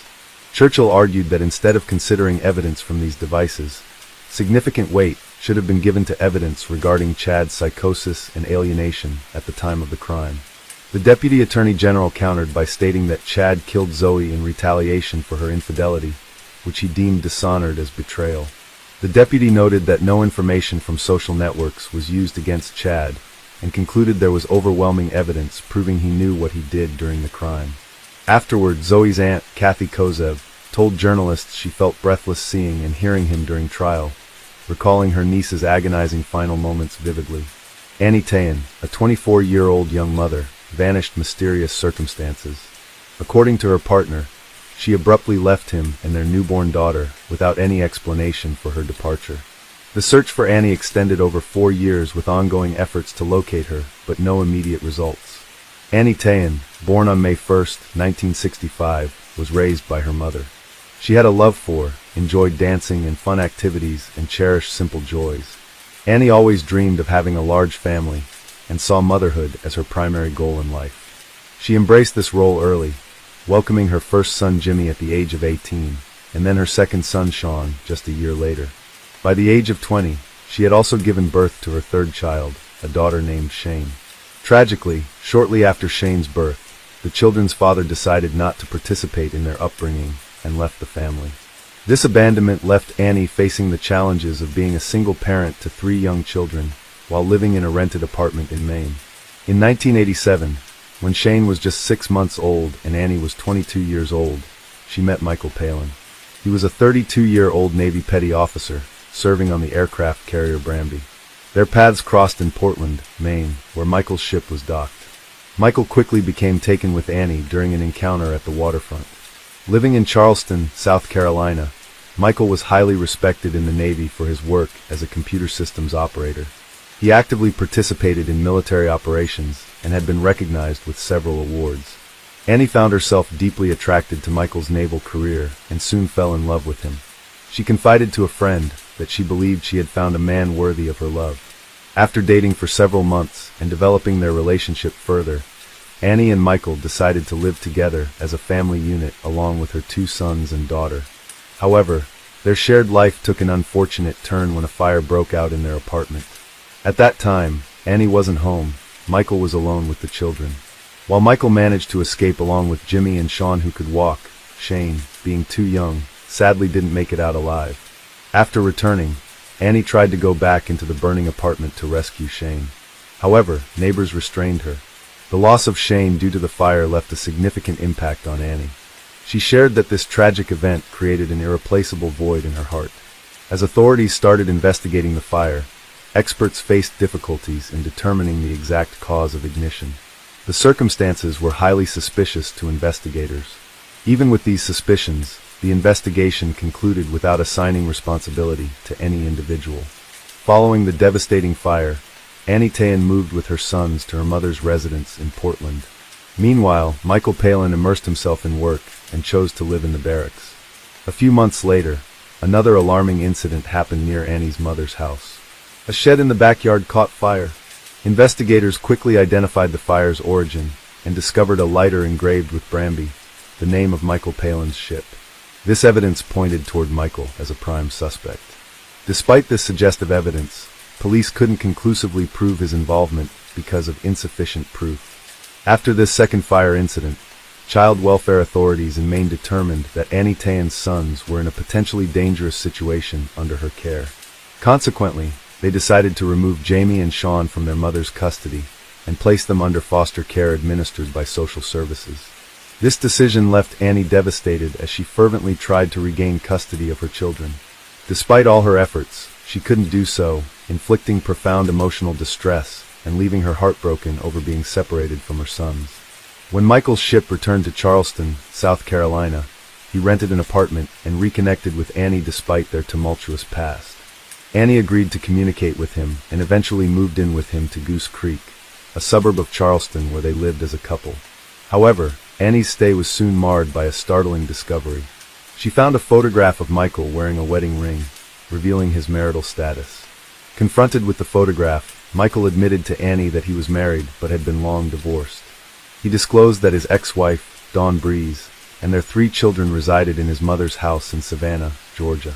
Despite Michael's reassurances of no ongoing relationship with Dawn, Annie was shaken by the revelation. She contemplated leaving him, but ultimately decided to stay, still seeing Michael as an ideal partner for starting a family. Their cohabitation, however, soon turned sour. Michael's behavior towards Annie grew increasingly hostile and demeaning. Annie, planning to return to her mother's house, discovered she was pregnant. This news led her to reconsider her plans to leave, filled with the joy of expecting another child. In October 1989, a month before her disappearance, Annie gave birth to her 4th daughter, Jade. Though Annie knew Jade could never replace her lost daughter, she felt Jade filled a significant void in her heart. Yet in the month following Jade's birth, Michael's treatment of Annie deteriorated further. He resorted to openly insulting and humiliating her. Annie confided in a friend about her fear of Michael's relentless pursuit if she attempted to flee. Michael's controlling behavior escalated. He confined Annie to their apartment while he was at work, disconnecting the phone and placing it in his briefcase. Annie was increasingly alarmed by Michael's actions. Just 2 days before her vanishing act, in a state of distress, Annie reached out to her close friend Katie French via phone call. In the call, Annie revealed to Katie that she had disclosed her intention to leave Michael. However, Michael had retorted that if she left, their daughter Jade would remain with him. Annie found herself in a desperate situation, overwhelmed with emotion. She urgently pleaded with Katie to come immediately and rescue both her and her daughter Jade. Unfortunately, Katie was preoccupied and could not come to her aid. Instead, she sent Annie money for a bus ticket, hoping it would enable her to escape and return to Portland. Unbeknownst to them, this heartfelt conversation would be their last exchange. 2 days later, on November 7, 1989, Katie attempted to contact Annie, but received no response. Several days passed before Michael Palin informed Katie that on November 6th, Annie had gathered her belongings and departed in an unknown direction. Expecting Annie to reach out from her new location, Katie waited anxiously. However, 2 weeks went by with no word. By Thanksgiving on November 24th, Annie had been unreachable for 20 days. Growing increasingly concerned, Katie contacted all of Annie's friends and acquaintances, but found that no one had any information about her whereabouts. She then tried to report 24-year-old Annie as missing to the police, but was informed that she could not file an official report since she was not a blood relative. Months passed without any sign of Annie. Eventually, Katie obtained the phone number of Michael Palin's mother. Upon contacting her, Katie was shocked to learn that Jade was in her care. This revelation confirmed Katie's worst fears. She knew Annie would never leave her daughter behind willingly. Despite the concerning developments, Michael Palin displayed a notable lack of concern regarding Annie's disappearance. He made no apparent efforts to engage with law enforcement or initiate a search for her whereabouts, and soon received a transfer to the naval base at Pearl Harbor in Hawaii. Months following Annie's disappearance, the search for her was finally launched after a report from her mother prompted official action. The initial focus of the investigation was her live-in partner, Michael Palin, who quickly emerged as the primary suspect. Michael detailed that on the morning of November 6th, he had woken to find Annie gone, having left their daughter in his care. He recounted that the previous night, Annie had expressed a desire to end their relationship. Michael did not attempt to find Annie, believing that their relationship had conclusively ended and further communication was unnecessary. He also claimed to be unaware of her being reported missing or of her lack of contact with family and friends. Upon inspecting the couple's rented apartment, police found no evidence, such as traces, clues, or suspicious items that could provide leads in the case. Annie Tarn's case seemed to have hit a dead end with no large-scale search initiated for the young woman. Her whereabouts, whether she was still alive, and the potential motives of any abductor remained mysteries. The only certain detail was that the last person reported to have seen her was her live-in partner, Michael. For an arduous span of 4 years, there was no news or sightings of Annie. Katie French, her close friend, remained the sole active seeker, tirelessly cooperating with the investigation. Katie invested approximately $16,000 in phone bills alone, employed a private detective, and was steadfast in her determination to continue the search. She reached out to various organizations that could potentially provide insight into Michael Palin's background. Katie personally held a strong belief that Michael was a dangerous individual and should not be trusted. She harbored a deep fear of him, aware that if Michael became aware of her involvement with the police, it could potentially put her in harm's way. In 1993, a significant development occurred in Annie Tan's case, as it was transferred to the Naval Criminal Investigative Service, NCIS, marking a pivotal shift in the investigation. The NCIS agents initiated a comprehensive re-examination of the case, starting from scratch. They found Michael Palin at the naval base Pearl Harbor in Hawaii. When police agents approached him to discuss Annie Tan's disappearance, Michael said he would only talk if his was present. Later, he stopped cooperating altogether. He refused to give any more help or information. The Marine police gathered all the details they could about missing Annie. They then reached out to South Carolina law enforcement. They asked them to check their records for any unidentified bodies, noting that Annie had given birth a month before she went missing. The South Carolina police shared a case about a deceased woman who also gave birth just a month before her death. They provided a sketch of this woman's face, which shocked the Marine police agents when they saw it. They were sure they'd found Annie. The scene revealed a violent murder. Her body was found beside a highway in Jasper County, South Carolina, about 100 miles from where she lived with Michael.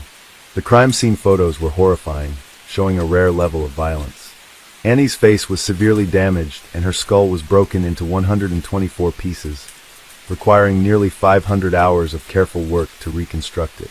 Annie's body had been put in a naval bag soaked in gasoline and set on fire.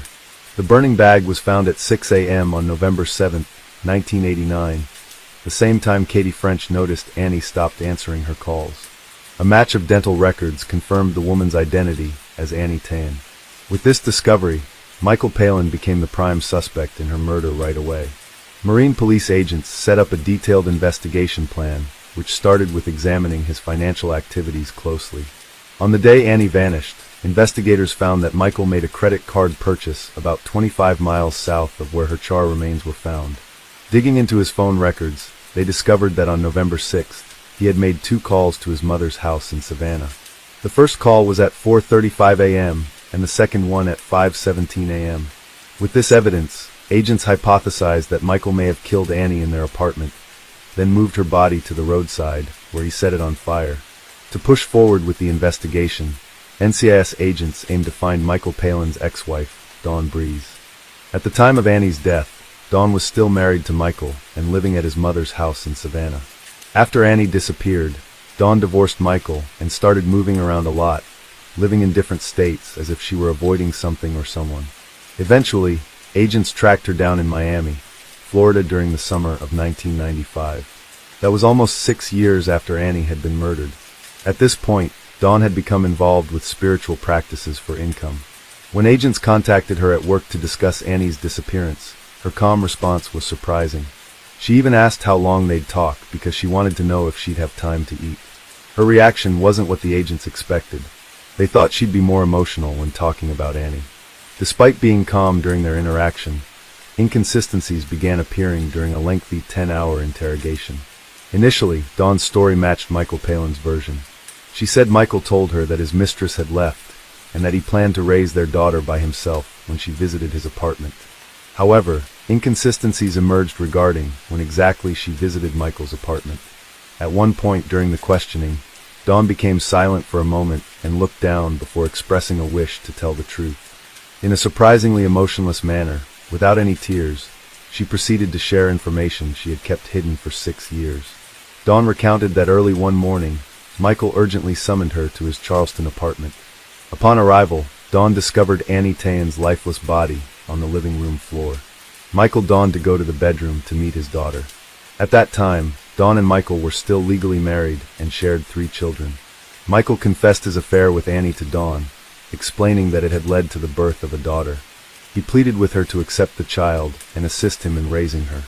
According to Dawn, Michael, unwilling to engage in a custody battle with Annie, opted for murder as a more straightforward solution. On the night transitioning from November 5th to 6th, 1989, Michael and Annie went to bed. After a moment of intimacy, Annie fell asleep. It was then that Michael took a crowbar and began to strike her viciously. Tragically, their daughter, Jade, was lying next to Annie on the bed throughout this horrific act. Michael relentlessly hit Annie on the head, each blow more brutal than the last. Despite her strength, Annie eventually succumbed to her injuries right there in the bed.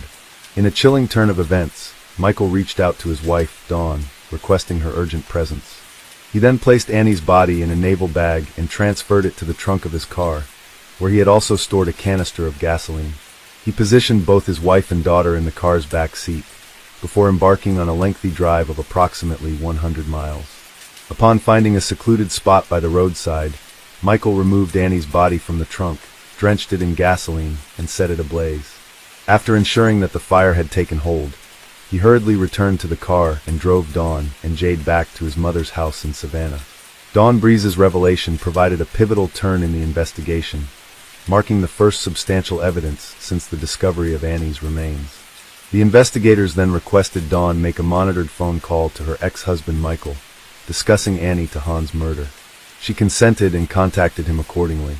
Michael indicated the need for a serious conversation, as Annie's body had been located and identified.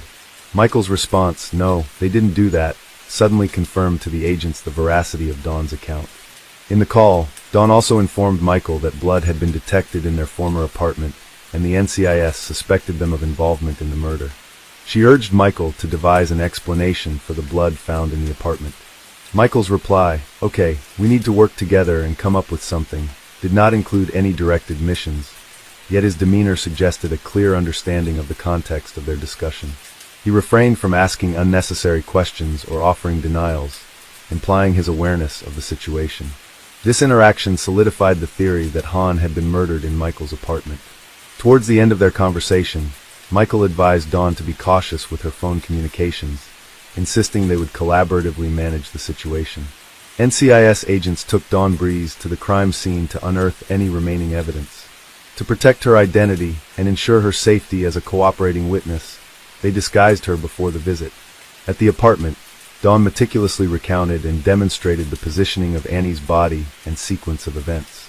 She pointed out an area near a wall and baseboard where there had been a significant accumulation of blood, affecting both carpet and concrete floor beneath it. Since Michael had vacated the apartment, landlords had replaced and cleaned carpets multiple times, explaining absence of visible traces. However, when police applied a special chemical to concrete floor, a large purple stain appeared indicative of protein presence, aligning with Dawn's account where Annie's body had lain. Despite blood seeping into concrete, NCIS faced challenges in conclusively proving substance to be blood. Consequently, search for additional physical evidence continued. Dawn also mentioned a nightstand with television near bed, where Annie was killed. According to her, television had been splattered with blood during murder, and Michael mentioned its need for extensive cleaning due to stains. He later disposed of television, possibly selling rather than discarding it. Michael's pursuit of a functional appliance, considering his frugal nature, felt like searching for a needle in a haystack. Despite this, the agents were resolute in their efforts to locate it. By this point, Michael Palin had become aware of the NCIS surveillance, especially after a phone call with his ex-wife, Dawn. This realization triggered paranoia, making him acutely conscious of NCIS monitoring activities. The NCIS agents were concerned that Michael might attempt to flee, coerce witnesses, or potentially inflict harm on others. In a dramatic turn of events during one surveillance mission, Michael tried to evade the authorities. However, his attempt was unsuccessful, as the police swiftly caught him. Consequently, on October 11, 1995, Michael Palin was apprehended and taken into custody. While held in a military prison under suspicion of murder, NCIS agents diligently worked to locate and interview all residents of the apartment complex where the murder took place in November 1989. Their perseverance paid off 3 months later when they encountered a neighbor who disclosed he had purchased a television from Michael. Remarkably, the television was still operational and present in his home. The police promptly seized the television and dispatched it to the FBI laboratory for a thorough forensic analysis. To their significant breakthrough, the examination revealed 11 blood spots inside the speaker. These blood samples were identified as matching Annie Tayan's DNA, providing a critical piece of evidence in the ongoing murder investigation. At this stage of the case, Michael Palin's legal representatives announced his willingness to enter a guilty plea if the death penalty was set aside. Even though the prosecutor was unhappy with the way things turned out, military law required that such an agreement be made during the trial. Michael Palin admitted his guilt without showing much emotion. He wrecked the details of his crime with a detachment that was unsettling, almost like reading off a mundane list. His narrative lacked any signs of remorse or empathy. As a result, Michael Palin was found guilty and sentenced to life in prison, with chance for parole after 30 years. He also received a dishonorable discharge from the Navy. Despite knowing about her husband's crime and staying silent for 6 years, Dawn Breeze avoided legal consequences due to her crucial confession to NCIS. This confession significantly helped advance the investigation. Annie's children, her sons and daughter, have been informed about their biological mother's tragic fate. They understand she did not abandon them. Jade, the daughter Annie had with Michael, has grown into a beautiful woman within the Palmer family. She has notably kept no relationship with her father. In a surprising development, Michael Palin was released from prison in 2013 after serving just 17 years due to good behavior. His exact location is currently unknown. It's advised that anyone who comes into contact with him should exercise caution. When Ronald Vinci, a millionaire, first encountered Catherine Pelagi, a flight attendant, he felt an immediate sense of love. Little did he know their chance meeting in the skies would ultimately shape their future. Born on August 16, 1940, in Fort Lauderdale, Florida, Ronald Vinci displayed an entrepreneurial spirit from an early age. In his 20s, he started his first business venture by renting a space on the Pacific coast in San Diego to sell Honda motorcycles.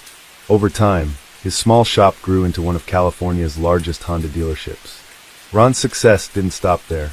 He opened several more car dealerships, steadily increasing his earnings. Those who worked for Vinci often described him as resolute and strong-willed, as well as a demanding employer. Ronald Vinci's personal life included a previous marriage to Pamela. Together they had a son named Carrie. However, their marriage ended in divorce after several years. Following his divorce, Ron indulged in a lavish lifestyle and spent his wealth on extravagant toys. He developed a passion for collecting airplanes and helicopters, even acquiring a large hangar to house his collection. Ronald resided in a spacious house located in Rancho Santa Fe, California. He went to great lengths to obtain permission from the county commission to construct a helicopter pad on his property, despite objections from neighbors. This allowed him to commute conveniently by helicopter directly from home. Additionally, helicopter pads were installed on the roofs of his car dealerships to further facilitate aerial transportation. In 1990, the paths of 50-year-old Ronald Vinci and 34-year-old Catherine Pileggi crossed unexpectedly in the skies. Catherine was working as a flight attendant when they first met. Catherine Pileggi hailed from a close-knit family and grew up in rural Georgia. During her youth, she participated in beauty pageants and won hearts with her charm and grace. With charisma and a radiant smile, her beauty and pleasant demeanor attracted many admirers and suitors. After finishing her education, Catherine spent several years working as a lab technician in a veterans hospital. However, her aspirations were beyond this job, and she always yearned for more in life. In 1980, Catherine made a significant career change by leaving the hospital and joining Delta Airlines as a flight attendant. At that time, her annual income was $20,000. She enjoyed her new job, tending to passengers' needs and serving meals. Catherine even had some practical knowledge, like using coffee grounds to eliminate unpleasant odors, a handy tip for dealing with spills on airplane seats. In 1990, a decade after starting her flight attendant career, Catherine had a fateful encounter on a flight. She met Ronald Vinci, a millionaire who was immediately drawn to her charming and ever-smiling personality. Despite the significant 14-year age gap between them, the two began a romantic relationship. Catherine then left her career as a flight attendant and moved into Ronald's luxurious home in California. They shared a passion for travel, often visiting Aspen, Colorado, a favorite getaway spot for them. Their relationship spanned 10 years, during which Ronald never proposed to Catherine. Eventually, they chose to part ways. Seeking a fresh start and new companionship, Catherine relocated to Florida in April 2001 at the age of 45. She began a relationship with 63-year-old Dilio Carano, an insurance agent who was financially well off. The couple met through mutual friends. Catherine confided in Dilio about her previous relationship with Ronald Vinci, describing it as tumultuous and unhappy. She revealed that during the decade-long relationship with Ronald, she endured insults from him and had to deal with his heavy drinking and public discussions of his affairs with other women, all while hoping for a marriage proposal that never came from Ronald Vinci. On the contrary, wasted no time and swiftly proposed to Catherine. The couple tied the knot in May 2001, just a month after they first met. Catherine seemed very happy with the marriage. After their wedding, they began living together in Miami Beach, Florida. Dilio described Catherine's early demeanor in their shared life as resembling that of a domestic cat, gentle, calm, and quiet, with minimal eating habits. Furthermore, Catherine had a profound fear of water. She couldn't bathe in the ocean or river without experiencing intense anxiety upon entering the water. A few months into their marriage, Dilio began to notice a significant change in his wife's behavior. She increasingly requested money from him, demanding funds for clothes and gifts, while comparing him to her friends' more generous husbands. Dilio estimated that Catherine was withdrawing approximately $55,000 monthly from him. She used educational expenses as an excuse, but failed to provide receipts or evidence of such expenditures. After several months of enduring this financial strain, Dilio decided he had rushed into the marriage and wanted a divorce. Given their lack of children or shared property, the separation was relatively straightforward. Court documents revealed that Dilio Carano had a net worth of $4.5 million, whereas Catherine had only $8,000 in her accounts. As Catherine prepared to move out of Dilio's house, she expressed sadness and despair, lamenting, "I don't succeed in anything.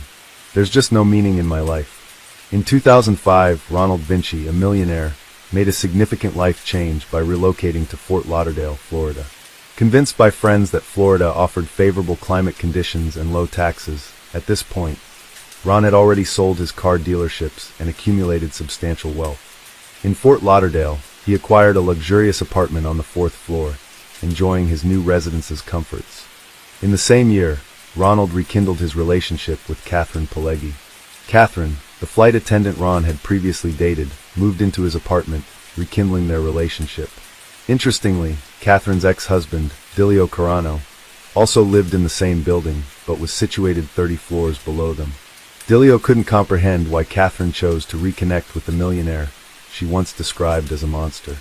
As their relationship progressed, Catherine became increasingly fixated on marrying Ron.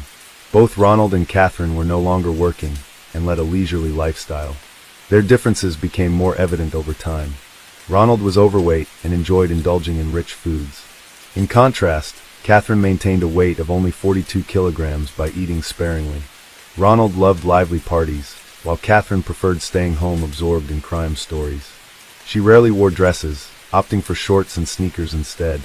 The couple often traveled together, crossing the sea by boat and visiting Caribbean islands by air. Despite her fear of the ocean, detailed in her diary entries, Ron incessantly encouraged her to conquer her phobia. Even though Ronald possessed considerable wealth, he had a penchant for frequenting budget-friendly bars along the Fort Lauderdale waterfront with friends. There, he would order one tacos and strong drinks. He might have been the life of these gatherings, flirting with women, but he often humorously remarked that his appeal to men had long vanished. Their home frequently hosted gatherings where Ronald indulged in alcohol and grew more outspoken. Occasionally, he publicly insulted Catherine in front of their friends, implying she owed everything to him. At these events, Catherine usually played a passive role, quietly catering to Ronald's intoxicated demands, serving drinks and snacks, and attending to his friends' needs. This dynamic painted a clearer picture of their contrasting personalities and relationship intricacies. Ron's extroverted indulgence versus Catherine's introverted submissiveness. For 5 years, this pattern persisted. However, the millionaire remained hesitant to propose marriage to Catherine. By 2010, Ronald began confiding in friends about his desire to end the Keeling and seek a younger companion. In early 2011, Ronald Vinci found himself hospitalized due to severe intestinal issues. These issues were most likely stemming from years of alcohol abuse. The doctors attributed his illness to alcohol consumption, but Vinci noted a recent shift in the taste of his food. A friend jokingly suggested that maybe Catherine had tried to poison him. Ronald dismissed this jest without much thought. In reality, Ronald had neglected his health. His excessive alcohol intake and the habit of consuming numerous pills for relaxation and better sleep were taking a toll on his well-being. In June 2011, Ronald Vinci made a significant purchase, acquiring a new waterfront home in Fort Lauderdale valued at $3 million. Conveniently located just steps away from where his yacht was docked, the property promised comfort. At the age of 70, Ronald looked forward to spending the rest of his life in this residence. He eagerly anticipated visits from his only son, Carrie, and his grandson. Carrie's occupation as a waiter was a subject of jest for Ronald, who humorously claimed that Carrie was eagerly anticipating his father's passing. On the afternoon of June 28, 2011, the gardener of Ronald Vinci made a distressing call to 911, reporting an incident involving his employer. When the police arrived at the scene, they discovered the lifeless body of the millionaire in a guest bedroom. Shockingly, his body had been meticulously wrapped in plastic bags, tightly taped, and placed inside a sleeping bag along with soiled sheets. And on top of it all was a substance resembling wet dirt, later identified as coffee grounds. Further examination revealed a slashed mattress beneath the blanket on the bed. The gardener informed the police that according to Catherine Pileggi, Ronald had fallen down the stairs, suffered a head injury, and subsequently passed away. The officers had deep suspicions that Ronald Vinci's death was not accidental.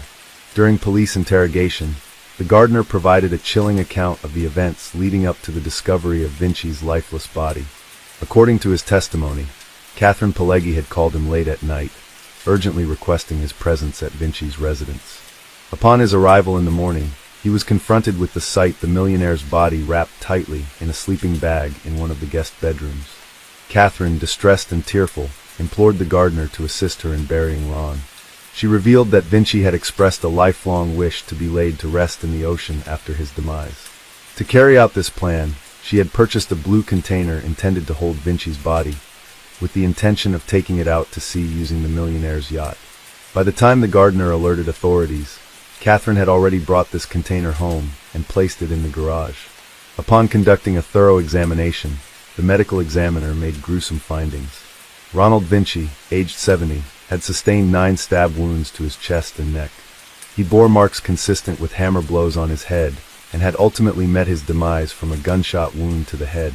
On June 27th evening, Ronald Vinci's friends visited his house. Catherine prepared the meal, and Ron provided drinks during their gathering. During dinner, Ron mentioned that his passport and one of his pistols were missing. He also complained that the food tasted unusually bitter. Unexpectedly, Ron, who was known for staying up late, said he wasn't feeling well and went to bed as early as 7:30 p.m., an unusual time for him. His friends eventually found this early bedtime odd and left his house afterward. Catherine Pileggi, aged 54, was brought in for questioning a few hours later, where she provided a detailed confession. She recounted events around 1 a.m., shedding light on what transpired that fateful night. On June 28, a drunk Ronald Vinci woke up and began verbally insulting Catherine. The situation escalated as he chased her down the stairs, stumbled and fell, hitting his head severely. Catherine claimed she helped him up and guided him to a guest bedroom on the first floor. Afterward, she cleaned the blood stains on the stairs. A few hours later, she entered the guest bedroom to check on Ron, finding him asleep with a loaded gun on the nightstand. Fearing that Vinci intended to kill her, Catherine acted out of fear and desperation. She grabbed the gun and fatally shot him in the head. During interrogation, Catherine admitted she was very scared and angrier than she had ever been before, feeling like her soul had left her body.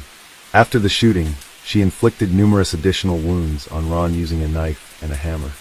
Catherine then wrapped his body in a bag and attempted to conceal the evidence by calling the gardener when she realized she couldn't dispose of the body alone. Surveillance camera photos showed Catherine purchasing a large blue container at a hardware store after the murder. This container was intended to be used for disposing of Ronald's body in the ocean. Authorities discovered a gun matching the one used to shoot Ronald in Catherine's car with her fingerprints on it. Her Bentley also contained incriminating items such as a knife, cut-up pieces of a mattress, clothing and rubber gloves, all stained with Ronald's blood. Consequently, Catherine faced a charge of first-degree murder and was subsequently arrested and detained. Further investigations revealed that just a month before the murder in May, Catherine had been involved in a legal dispute wherein her sister accused her of borrowing money but refusing to repay it. Catherine defended herself by claiming that the money was a gift and therefore refused to return it to her sister. On May 17th, the court ruled in favor of Catherine in this dispute. Ronald's neighbors reported hearing screams from Vinci's house on the night of the crime. Additionally, a witness spotted a white car with a large trailer near Vinci's home early in the morning. This car belonged to the gardener. Ronald Vinci's friends disclosed that he had been contemplating ending his relationship with Catherine for quite some time. The couple had not been intimate for several months, and even slept in separate rooms within their large house. Just a few weeks before the tragedy, attempted to give Catherine $1 million through one of his workers, requesting her to leave his house permanently. Prosecutors believed that Catherine's primary motive was the fear of losing her wealthy partner. However, Catherine's defense argued that she had been a victim of severe abuse during her relationship with Ronald and acted in self-defense. Questions arose regarding why she did not immediately contact the police, why she did not tell the truth right away, and why she endured the alleged abuse for years without leaving him. Some of Catherine's relatives defended her in court, and a court psychiatrist identified some signs of domestic violence. Nonetheless, none of Ronald's close associates could confirm witnessing any mistreatment in their relationship. They described Catherine as calm and noted that she never complained about her life. During the court proceedings, Catherine made a startling accusation against Ronald Vinci, claiming he was responsible for the sudden death of her younger sister Angela, 3 years prior, in December 2009. Catherine, Ronald and Angela had embarked on a Caribbean cruise together. Angela had been struggling with substance abuse issues and consumed excessive alcohol during a party on the cruise, leading to severe illness and intense convulsions. In an effort to help her sister, Catherine performed artificial respiration. Tragically, Angela's heart stopped beating, resulting in her death. It later emerged that Ronald had provided Angela with some pills on the evening of the cruise, presumably to help her relax. Catherine firmly believed these pills were a contributing factor in her younger sister's death. In 2014, a jury found Catherine PGI guilty of the murder of Ronald Vinci.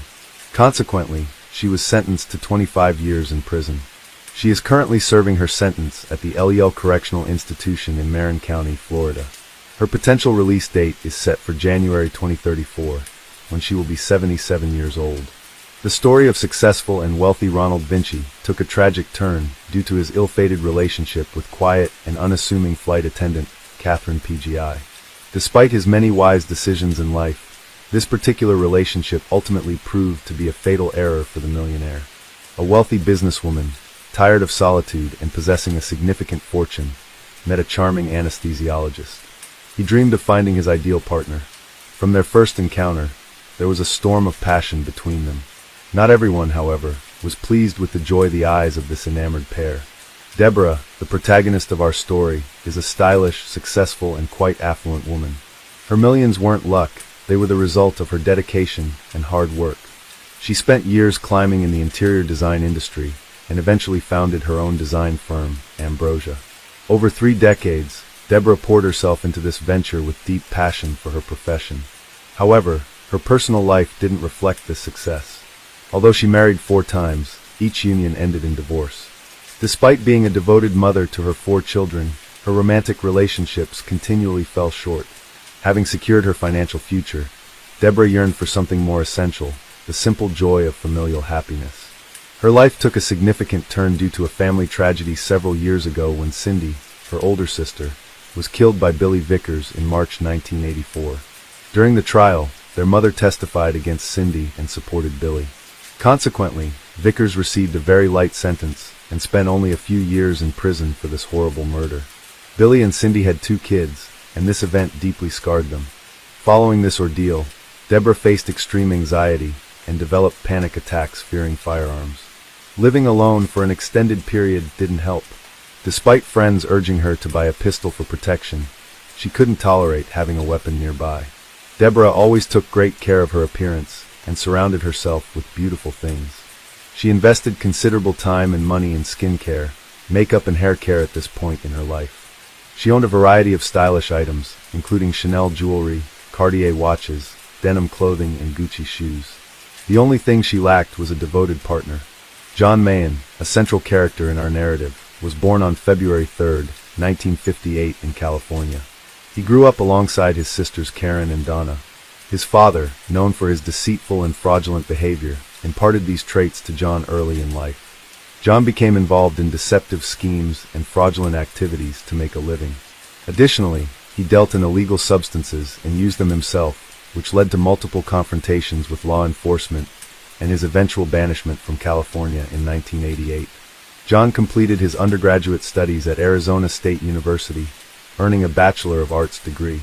Later on, he joined the University of Dayton's law faculty. His friends nicknamed him Dirty John due to his ability to effortlessly attract women. John was notably handsome, standing around 6 feet 3 inches tall with hazel green eyes and thick dark hair. His engaging smile particularly appealed to women. After completing his academic journey, John met Tanya Sells, a nurse anesthetist by profession. They got married in November 1990 when she was 25 and he was 31. Their relationship was fundamentally based on falsehoods, as John kept Tanya isolated from his family, alleging their malevolence. Tanya supported her husband while attending medical school in Tennessee and helped him obtain his license as an anesthesiologist. The couple had 2 children. However, over time, their marriage began to deteriorate. Tanya discovered from John's mother and sisters that he had been deceiving her about his past. She also found his secret stash of pills stolen from patients in need, pills he himself was addicted to, which explained his temper. Tanya promptly reported this to the police. Following an investigation, John admitted to all charges but chose to flee the state instead of turning himself into authorities. He took refuge in a Michigan hotel where the police easily located him. John was found unconscious surrounded by empty pill containers, prompting them to summon an ambulance. While en route to the hospital, he regained consciousness, seized a medication vial, and leapt from the ambulance but was apprehended soon after. Subsequently, he received a 6-year prison sentence in Michigan for resisting arrest and illegal drug possession. However, remarkably, John served only 717 months behind bars.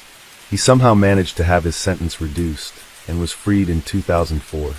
During this period of his life, he met Deborah. She was 55 and he was 59.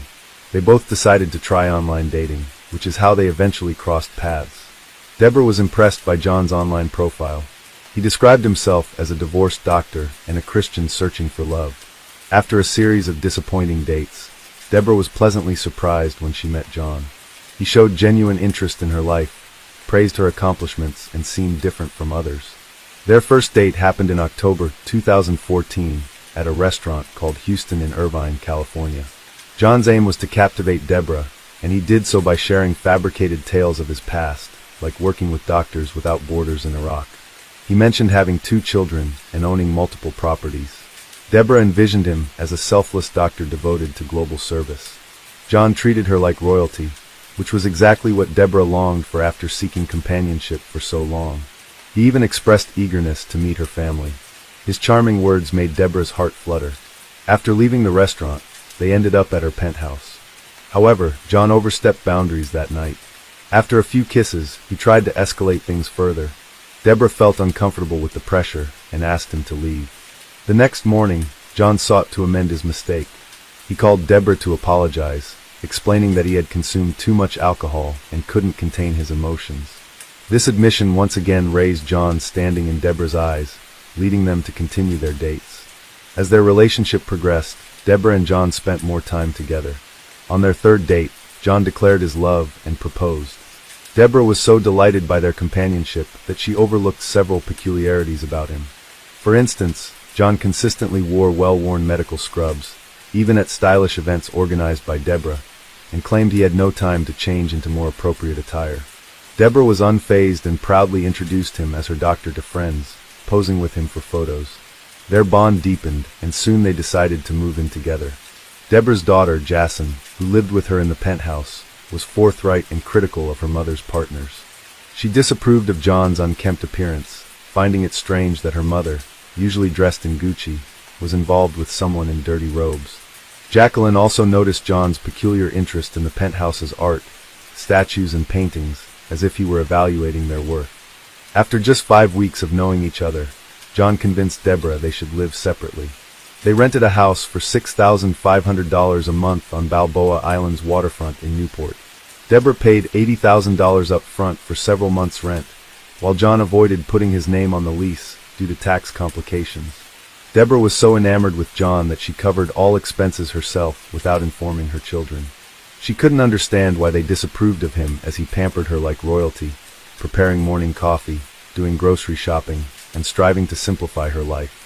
Deborah felt she had found her perfect match in John, and hoped that over time, her children would warm up to him. Envisioning a harmonious family future, Deborah arranged for John to meet her younger daughter Tara, who was known for having a softer disposition compared to Jacqueline. Tara resided in Las Vegas with her boyfriend, and upon hearing about John over the phone, decided to meet him in person. Tara's visit coincided with Deborah and John's move into their new residence. From their first encounter, Tara felt uneasy about John.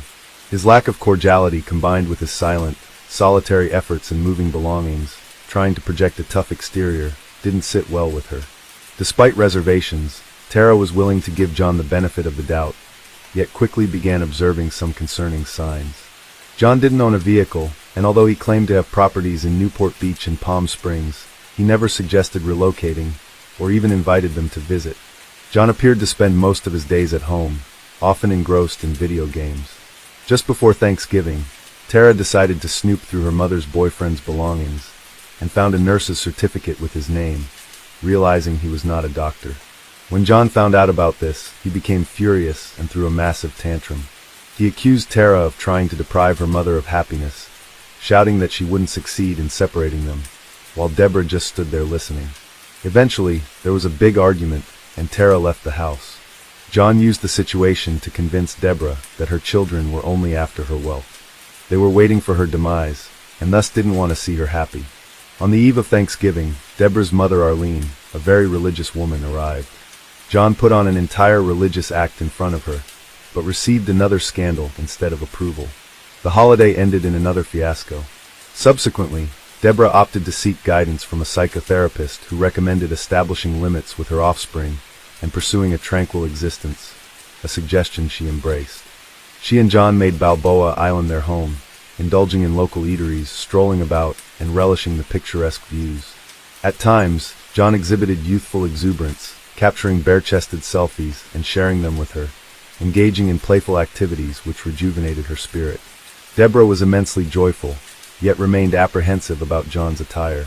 His wardrobe was limited to aged medical scrubs, loose frayed trousers, and worn-out shirts, whereas Deborah desired her partner to be fashionably attired and complement her way of life. John claimed his finer garments were pilfered during a stint in Iraq. Hence Deborah escorted him on a shopping spree, acquiring a complete set of high-end designer outfits for him. In early December, John accompanied Deborah on a work-related trip to Las Vegas. By this time, their acquaintance was just under 2 months old, yet they chose to marry. Deborah concealed this development from her children. On one occasion, an unknown woman managed to enter John and Deborah's residence. John seized this incident to persuade Deborah of the need for enhanced security measures. Subsequently, he set up multiple surveillance cameras within their home, which he operated via his smartphone. He extended this surveillance to his wife's office, aiming to monitor her activities. John's objective was to exert total control over their environment. Gradually, Deborah began to inquire about his family background and previous life. For each query, John had an immediate justification or excuse. Despite noticeable inconsistencies, Deborah chose to ignore them, convinced she had met her ideal partner. However, her children remained skeptical. Jacqueline took the initiative to investigate John's activities. Since he didn't own a vehicle, he utilized Deborah's Tesla. Jacqueline installed tracking devices on the car to monitor his whereabouts, but this surveillance didn't reveal anything significant. Then she and Tara engaged a private investigator. The detectives soon returned with findings. They uncovered that John had declared bankruptcy, possessed a nursing license, but not one for practicing medicine, and had resided in Arizona, Ohio, Indiana, Tennessee, and California. One address associated with John was the Orange County Jail. When the daughters shared these discoveries with their mother, Deborah asserted that even if these facts were accurate, her affection for him would remain unchanged. In late March, a letter intended for John was received by Deborah. The sender was a former prison inmate, but she couldn't read it, as John quickly grabbed the letter from her. Initially, he accused her of mistrust with a burst of anger, then claimed it was from a pen pal whom he was supporting emotionally. Deborah felt uneasy about this explanation. The following day, with her husband away on work, she decided to sift through his belongings. This search unveiled startling truths about the man she had wed. She discovered that John was an ex-nurse and esthetist, who had succumbed to an addiction to pain medication, leading to his arrest and the collapse of his professional life. Additionally, Deborah uncovered evidence of his history as a swindler. Court records revealed that John had previously cheated and stolen from numerous women. He stumbled upon some court files online. They included a search warrant for his storage unit. Inside the unit, authorities found a .38 caliber handgun, bullets, a GPS tracker, syringes, and other suspicious items. That was the moment Deborah realized John's true identity. He was a dangerous individual and an armed felon. He had several restraining orders against him from different women. Most alarmingly, she discovered he had been released from prison on October 8th and met her just days later. Feeling overwhelmed by these revelations, Deborah examined the documents meticulously. She felt both shocked and scared. She realized the potential danger John posed to her and her children. Choosing to act normal temporarily, Deborah waited for the right moment. When John left for the hospital due to back issues, she seized the opportunity. With her family's help, she moved out during his absence. During the packing process, they found more documents belonging to John. These were prints of online comments from other women warning about him. They described John as persuasive and adept at deception. They cautioned others not to be swayed by his attractiveness and charm. Convinced of his instability, Deborah decided to end their relationship and leave. Despite her decision, John kept messaging her, pleading for her to visit him in the hospital. Overcome with guilt, Deborah relented. By June 2015, John had successfully persuaded Deborah to reconcile with him. He offered many justifications for the oddities found among his possessions. He admitted he had hidden his past because he believed a woman like her wouldn't have noticed him otherwise. For this reason, he pretended to be a doctor to impress her and now implored her help in rehabilitating and salvaging his life. Still enamored with him, Deborah granted him another chance. They relocated together to a new apartment in Irvine. However, this decision deeply troubled her children, leading the couple to maintain some distance from them temporarily. By March 2016, the couple had been married for a year already. For 3 months, Deborah helped John recover from his addiction.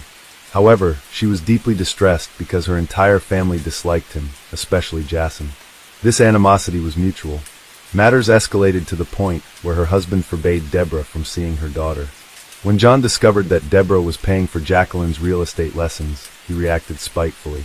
He called the school to slander Jacqueline in front of her teachers and wrote her threatening and indecent messages, insisting that her mother no longer wanted anything to do with her. He even threatened that one day he would come and harm Jacqueline. It became evident that while John appeared to be recovering, his malevolence and cruelty were intensifying. By April 2016, Deborah's patience had reached its limit, prompting her to file for divorce. She sought a peaceful dissolution of the relationship and began gradually withdrawing money from her bank account for safekeeping. Unfortunately, she kept $30,000 in a hiding place in one of the lower drawers at home. When John discovered this money, he asserted that it belonged to him as well. Realizing that divorce proceedings were imminent, John started showing more aggression. Sensing the danger, Deborah knew it was time to flee. She took some cosmetics and work items and moved to Jacqueline's apartment in Irvine, a location she felt safe due to numerous surveillance cameras around the complex. Deborah attempted to obtain a restraining order. However, the Orange County judge denied her request since there was no immediate threat. John lived in another state and hadn't made any direct recent moves against her. With little recourse, she focused on breaking off the relationship and moving on. After the separation, John relocated to one of Deborah's properties in Nevada. He repeatedly tried contacting her, but she consistently ignored his calls. Then things took a drastic turn on June 11, 2016. That day, as Deborah drove her Jaguar to work, an alarming incident occurred. Her car was stolen from the parking lot while she was at the office. The vehicle was soon found only about a block and a half away, drenched in gasoline, but not set on fire, resulting in only minor damage. Security footage from the area clearly identified John Mahan as responsible for the theft attempt, a stark reminder of his continued threat and volatility despite living in another state. On the evening of August 20th, 2016, Tara came home from work and parked in the lot. As she got out of her car, John suddenly appeared. He attacked her with a knife, trying to drag her back into the vehicle. Screamed for help during the struggle. When John covered her mouth, she bit him hard. A fierce struggle erupted right there in the parking lot. Tara, wearing heavy boots, managed to kick her assailant and knock the knife from his grasp. Seeing a chance, she grabbed the knife and repeatedly stabbed John. She delivered 13 wounds, with the last stab piercing his eye. Trembling with shock, Tara was fortunate that a neighbor saw her and came to help with a towel for her injuries. The neighbor also called the police. John was still alive when paramedics arrived. They found he had a pulse.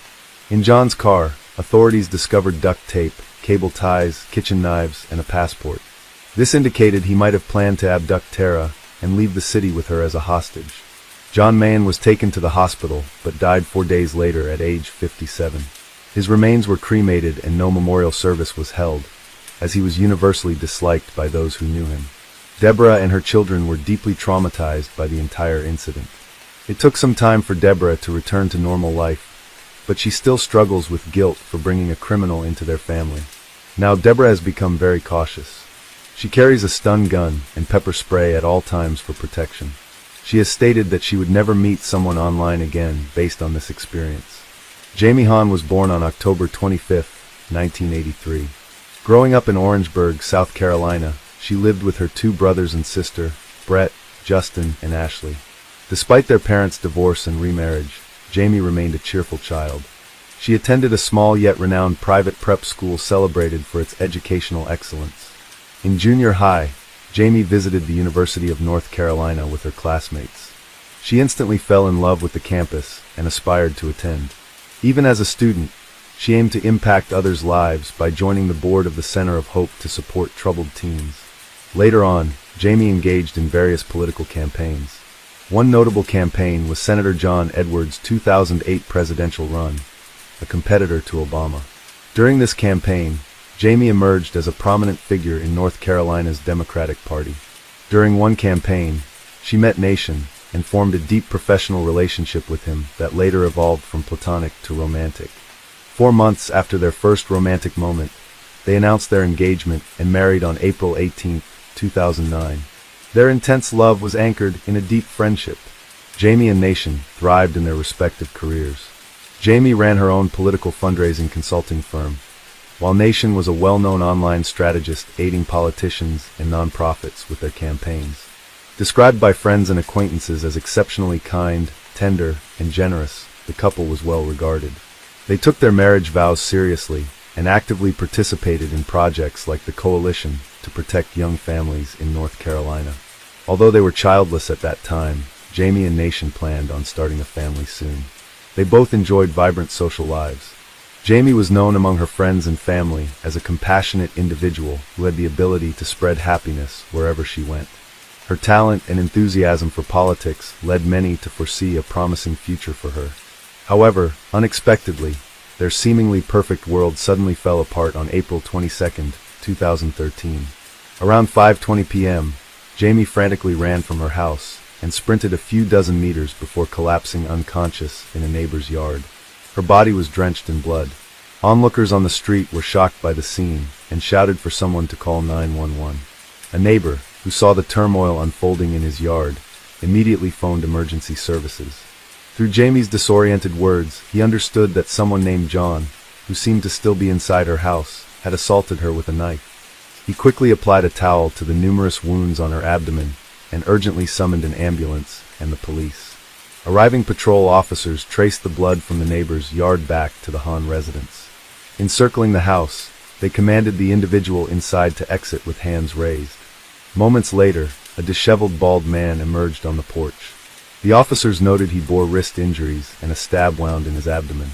Due to his injuries, this unidentified man was transported to the hospital in an ambulance, escorted by a police officer.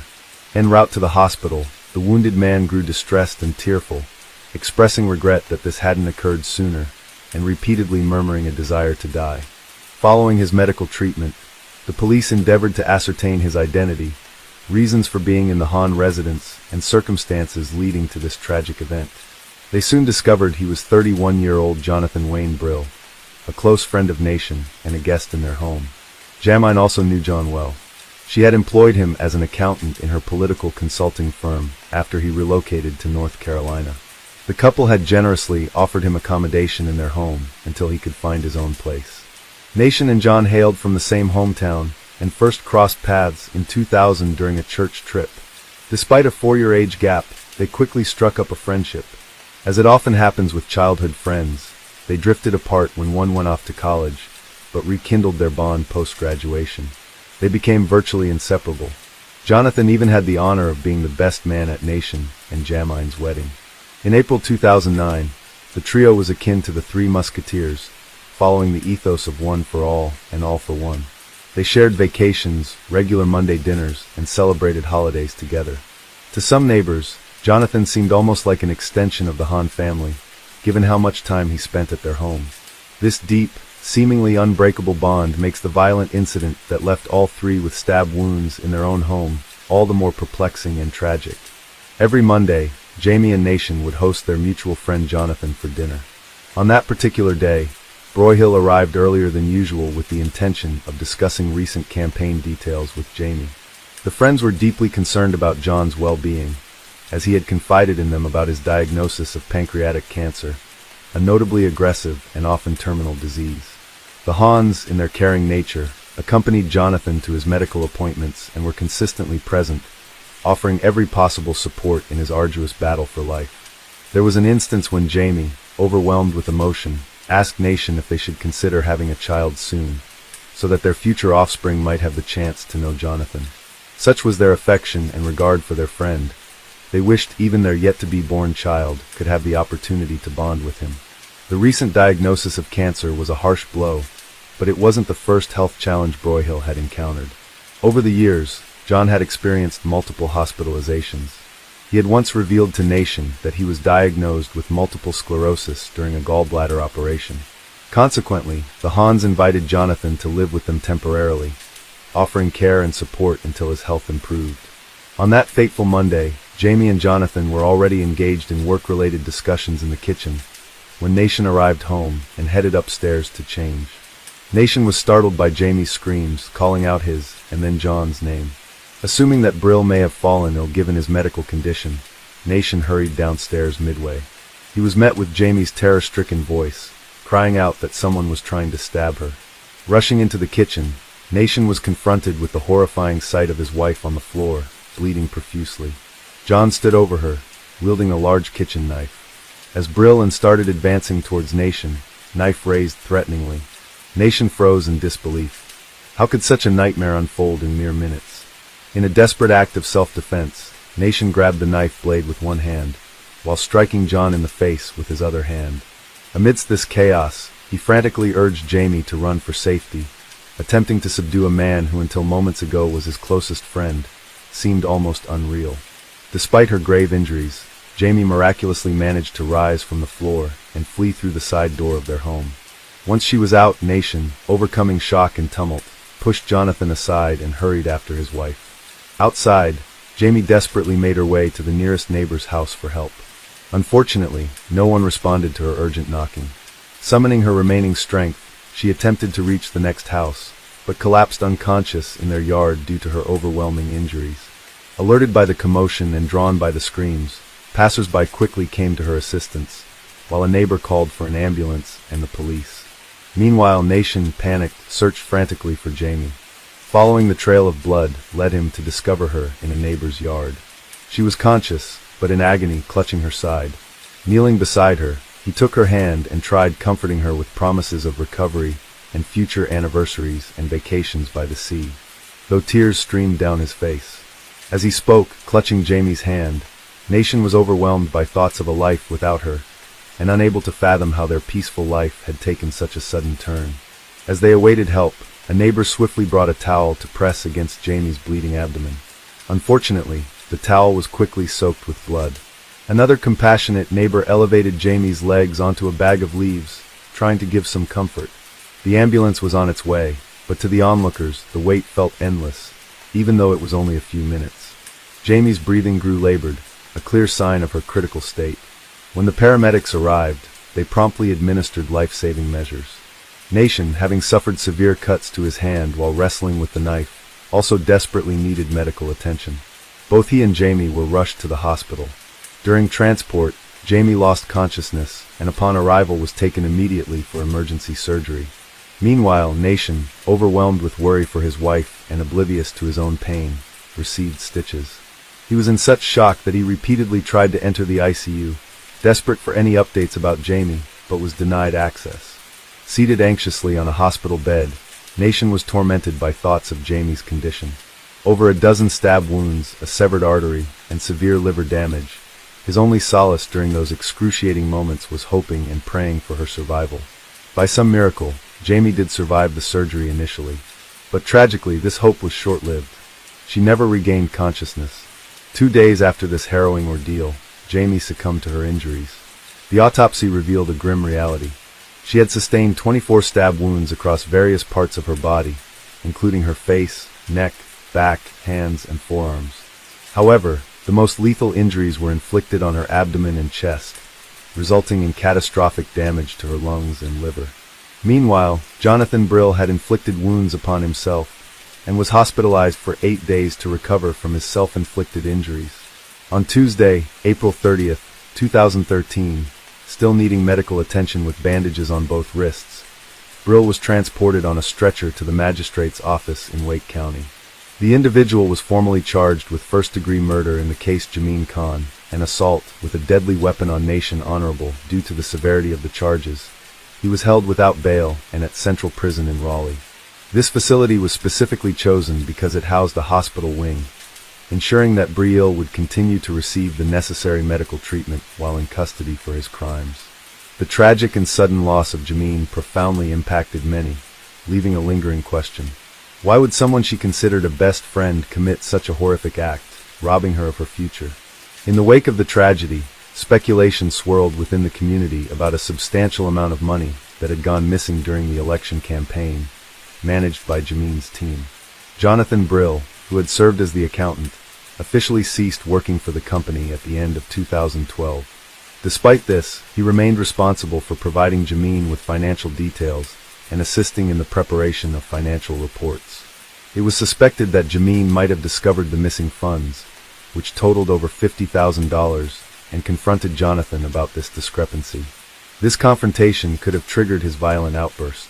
On April 22, 2013, Jameen had invited Jonathan over for their regular Monday dinner and intended to discuss the company's financial issues. The exact sequence of events during Nation's brief absence remains unclear. However, it is widely believed that Jameen might have challenged Jonathan regarding the missing funds during this time. As time passed, Nation's physical wounds began to heal, but emotional and psychological scars remained deep and unhealing. 6 months following this devastating event, Jameen's family and Nation, her grieving husband, scattered her ashes near Pulaski Memorial Baptist Church. This place was significant because Jameen had dedicated her time and efforts as a volunteer there. In a poignant twist of fate, just a week before the tragedy, the Hans had requested the church's pastor to pray for Jonathan, who they believed was battling cancer. Did they know that soon, it would be they who needed the prayers of their community in the wake of such an unimaginable loss? The Nation had to grapple with the truth that an individual he had known from childhood, whom he saw as his dearest friend, had completely shattered his life and, even more heartbreakingly, claimed the life of the woman he adored more than anything in the world. According to Nation, Jameen was his anchor, his backbone, and his soulmate. He couldn't fathom how the sun could continue to glow without her. The trial of Brill commenced on March 4, 2015. The district attorney informed the jury that Jonathan, serving as Jenny's financial manager, had written 39 checks to himself, misappropriating around $50,000, the identical sum missing from the account. To rationalize his deeds, Brill claimed various health issues including brain impairment from multiple sclerosis, memory deficits, a gallbladder operation, and pancreatic cancer. Compassionate Jamie refrained from confronting John about such a sensitive matter during his challenging times. She tactfully sidestepped the issue, hoping Brill would identify and rectify the mistake. All seemed normal until she got a call from a debt collector. Then the district attorney unveiled a startling truth. The preceding year, the defendant's first hospitalization occurred when he was admitted following an episode at Hans' residence. Prior to that, Jonathan hadn't sought any medical treatment, as his health records confirmed. All along he had deceived Jamie and Nation about his health conditions. No gallbladder operation, no multiple sclerosis, and no cancer, but merely a manifest mental disorder and something dreadful. Within the search history revealed that the man had been seeking information on pancreatic cancer and specialists in this particular field, evidently to lend credibility to his falsehoods. He also looked up cruises that could be taken without a passport. John had arranged a one-way journey to Las Vegas for April 23rd, but canceled it on the 22nd, nearly 2 hours before assaulting Jamie with a knife. Jonathan admitted to the authorities that he had indeed misappropriated the campaign funds and fabricated all his medical conditions. When the Hans escorted him to medical appointments, waiting in the car as devoted, caring friends, he merely roamed the hospital halls. In recent times, Jonathan grappled with depression and suicidal inclinations. He confessed to being tormented by voices urging him to harm others. He purchased the knife for himself, supposedly planning to use it in Vegas to end his life. Yet, he believed Jameen would confront him about the financial irregularities. When she did, he began to inflict wounds on himself. Jameen attempted to intervene, but at that point he was so deranged and furious that he started assaulting his friend impulsively. Jonathan recalled attacking Jamie, yet parts of this episode were wiped from his memory. His lawyer and Jonathan himself realized that fully dismissing the charges was unfeasible due to the overwhelming evidence of his guilt. Still, they aimed to argue for temporary insanity to lessen the sentence. Before the jury retired to deliberate, Nationhan was allowed to speak. With a voice filled with sorrow, he expressed, "We lock our doors at night to block out the world's evil, but it's chilling to think what occurs when evil holds the key." He addressed these words to his former best friend. On March 19, 2015, the jury announced their decision. They ruled Jonathan Brill guilty of first-degree murder of Jamie Han and the attempted murder of Nation Han. The judge issued a life sentence without parole. Jameen's intentions were utterly pure, and her death was so senseless that even Jonathan later acknowledged in an interview that if he had been honest with the Hans, she would have forgiven him. Suddenly, their closest friend became their worst fear. This story defies any rational explanation.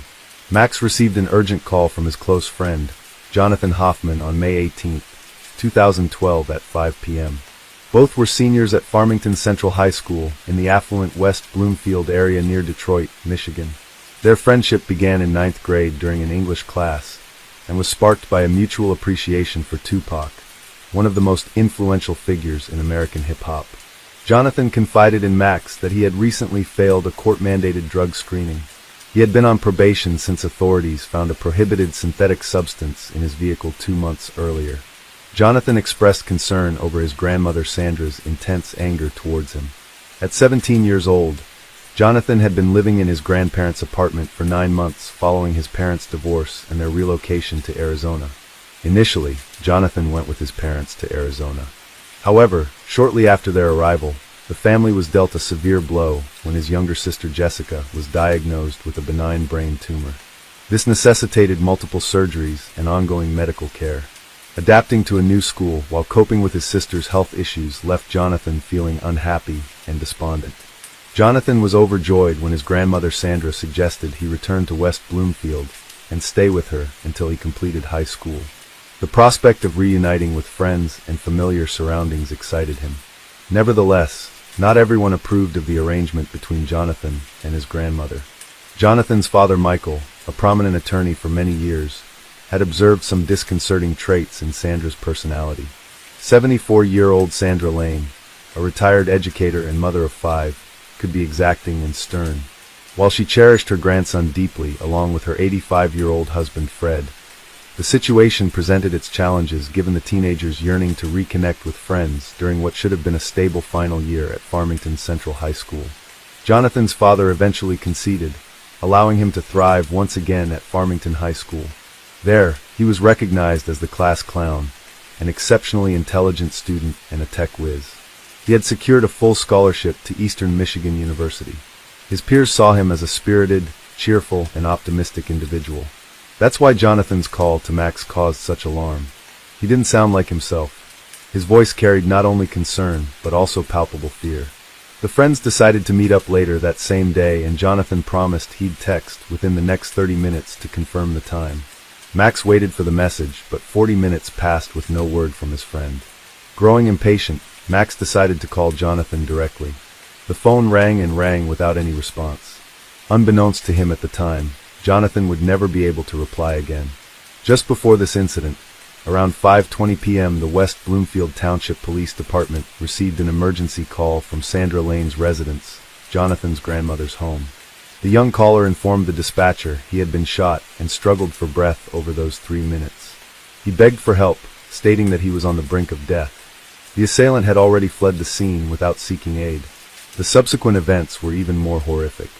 The emergency dispatcher listened as Jonathan frantically called out for help before several gunshots rang out again. His screams of pain were followed by faint words that he was dying. Then came a short silence before a woman's scream echoed through the line, leading to an eerie quietude. By about 5:30 p.m., West Bloomfield police arrived at Sandra Lane's condo in the serene Maple Point gated community, a neighborhood known for its low crime rate and predominantly inhabited by retirees. A resident had reported hearing gunshots in this typically peaceful area. As officers disembarked from their vehicle onto the neatly kept lawn, they headed into what would become one of their most chilling calls yet. Another gunshot reverberated from within the residence. Before the officers could make their way inside, a woman appeared at the front door, the officer's instructions to disarm herself. She was a small elderly woman with fading red hair, her clothes spattered with blood. With her hands raised in surrender, she informed the officers that she had just taken her grandson's life. This revelation stunned the officers, yet it paled in comparison to what awaited them inside. As they entered the condo, the officers were confronted with a ghastly scene. Blood and smudges were present in nearly every room. Bullet impacts marred both walls and furnishings, and empty shell casings littered the ground. Near the entryway lay a discarded 9mm Glock 17 semi-automatic handgun. Subsequent forensic analysis would uncover additional magazines for the firearm, hidden within the residence. On the upper floor, police found 17-year-old Jonathan Hoffman sprawled face down in a pool of blood. He suffered from multiple gunshot wounds across his chest, arms, back, and stomach, indicating that many shots were fired at close quarters. Emergency medical personnel swiftly transported him to Botsford Hospital, clinging to hope they could save him. Sadly, by 6 p.m., Jonathan succumbed to his injuries. Sandra was taken to the closest medical facility as a precautionary measure. Medical professionals conducted various examinations to confirm her well-being. The next day, Sandra Lane faced charges for her grandson's homicide and was detained without bail while awaiting trial for either first or second-degree murder, her guilt left to be determined by a jury. Throughout this ordeal, she maintained her innocence. News of this incident plunged Jonathan's family, friends and neighbors into deep sorrow and shock. They all pondered what could have driven Sandra to turn a firearm on her dearly loved grandson. The news of this tragic event spread rapidly through the tranquil neighborhood, with media outlets speculating on various theories. Whispers suggested that Jonathan had failed a drug screening test. Journalists highlighted a narrative involving two neglectful parents who left their substance-dependent teenage son in the care of elderly grandparents. Based on the grandmother's testimony, it was revealed that at the time Jonathan's passing, he had an illegal synthetic drug in his system, which had previously caused him complications. His death shortly after another sensational incident involving hallucinogen consumption. Just 2 weeks prior, another youth under the influence of drugs assaulted his family with a baseball bat, resulting in a fatal event. Takia Cipriano and his accomplice consumed a prohibited substance before attacking their parents. Sandra Lane's attorney argued that she had legitimate concerns for her safety due to managing a young man on probation who was difficult to restrain. It was widely reported that this particular drug could induce aggression in users. If an incident similar to Takia's had occurred at Sandra's residence, could her actions against Jonathan be justified as self-defense? This was the reasoning Sandra provided to both the police and jury. She asserted that since Jonathan's return to West Bloomfield, he had become unruly and exhibited aggressive behavior. Sandra claimed that he rarely left the house and mingled with teenagers addicted to dangerous synthetic drugs. Sandra also stated that Jonathan's parents did not inform her about his addiction before his arrival and showed little concern for his activities during his stay. Michael, Jonathan's father, was portrayed as having abandoned him. Jonathan frequently had fits of rage, destroying objects and damaging furniture in his room. When upset or during disputes, he would lash out, even breaking his own possessions like his computer monitor and phone. Authorities confirmed that Jonathan had a history with illegal substances. On March 17, 2011, he was apprehended and penalized for possessing hallucinogenic drugs. Subsequently, in court, he received a 93-day deferred sentence along with a year of probation and the requirement for random drug screenings related to these substances. Jonathan's acquaintances shared with law enforcement their concerns regarding his drug habit and their efforts to redirect him away from it.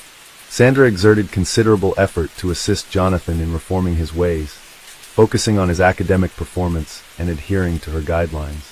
Nevertheless, he resisted these attempts, displaying defiance, erratic behavior, and occasional aggression. Fred confirmed that from the moment Jonathan arrived, there were continuous and intense disputes between him and Sandra. She even contacted the police multiple times due to Jonathan becoming utterly unmanageable. She sought assistance from the school as well, but all efforts proved futile. Sandra recounted an incident where Jonathan, under the influence of drugs, lost complete control. This situation necessitated hospital staff to restrain him to a gurney. The elderly woman implored his parents for help. However, his father remained indifferent and did not return to Michigan. Gradually, Sandra began fearing for her safety. She confided in her husband about her concerns regarding their grandson and his disreputable associates. In a bid for self-protection and to safeguard her elderly husband, feeling cornered with no other option, Sandra acquired a Glock 17 pistol for defense in case Jonathan or his friends became aggressive. On the critical morning of May 18, 2012, Lane took Jonathan for a drug test that returned positive for illicit substances. Jonathan was instructed to undergo another test later that day. Upon receiving another positive result, he became furious while in his grandmother's vehicle. He resorted to swearing violently, kicking the dashboard, and at one point, seizing the steering wheel, compelling Sandra to halt the car multiple times. Jonathan even attempted to snatch the car keys at one juncture. Upon their return home, the confrontation intensified. Apprehensive that he might be incarcerated, Jonathan decided to flee immediately to Arizona. He demanded $2,000 and the car keys from his grandmother. She complied with neither request. When Grandpa Fred took the dog for a walk, Sandra felt overwhelmingly frightened and attempted to pacify the teenager, to no avail. She retreated to her bedroom and retrieved the loaded pistol, hoping it would compel her grandson to heed her words or at least acknowledge her presence. Upon returning upstairs to Jonathan's bedroom and finding him in the bathroom, instead of heeding her, the boy hurled insults, kicked her in the abdomen, and struck her on the head. A struggle ensued, during which Sandra discharged the firearm. She then fled to the basement in a state of panic, seeking refuge. After a while, she ventured upstairs to check on him, only for her grandson to assault her once more, attempting to wrest the gun away. In the ensuing she shot again in self-defense. This narrative paints a picture of elderly individuals trapped in a dire predicament that tragically culminated in Sandra shooting her beloved grandson out of genuine fear for her own life. However, questions remain as to whether Lane's account is entirely accurate. As the investigation deepened, a contrasting narrative began to surface, one that was still tragic but considerably more concerning. Initial claims by Sandra regarding Jonathan's alleged violent nature didn't align with the experiences of those who knew him personally. Contrary to portraying him as aggressive, interviews revealed that at school, Jonathan was known as humorous and peace-loving. He was always quick to diffuse conflicts with his humor and intelligence. Friends also testified that they hadn't observed any recent changes in his demeanor. Furthermore, Jonathan was described as having a very lean build, standing at just 1.67 meters tall and weighing merely 50 kilograms, hardly fitting the profile of a physically intimidating person. His stature was notably similar to his grandmother's. It appeared that instances of Jonathan's so-called rage were exclusively reported by Sandra, a claim now met with skepticism. Fred, Sandra's husband, acknowledged witnessing heated arguments between his wife and grandson. Despite being present at home almost all the time, there was never any physical violence. Sandra played a key role in overseeing Jonathan's education, establishing strict expectations which the teenager had difficulty meeting. Fred even suggested sending Jonathan back to his parents in Arizona. However, Sandra rejected this proposal, contradicting her claim that the boy was unmanageable under her care. Jennifer, Sandra's daughter, told the police that during the 9 months Jonathan stayed with his grandparents, he maintained daily communication with her and visited them monthly. Throughout this period, Sandra never reported any issues between her and Jonathan, nor did she express feeling overwhelmed by his presence. When Jennifer learned about Jonathan's legal troubles involving illicit substances, she discussed possible solutions with her mother. She considered either rehabilitation or sending him back to Arizona. Sandra convinced her that she could handle the situation independently. Reluctantly, Jennifer agreed to leave her son in her parents' custody, a decision that would later prove tragically significant. Authorities were summoned to the Lane household on 2 occasions. The first call came in March 2012, when Jonathan himself dialed emergency services. He was distressed after consuming magic mushrooms and experiencing severe paranoia, fearing for his life. Upon arrival, police noted that he showed no aggression, but was terrified upon seeing them.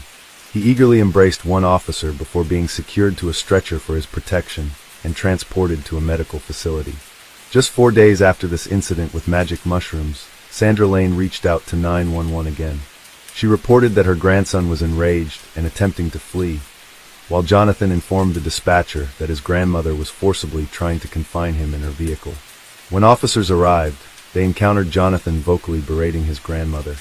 The law enforcement officials then proposed intervening with the irate youth. Sandra opted to handle the matter herself.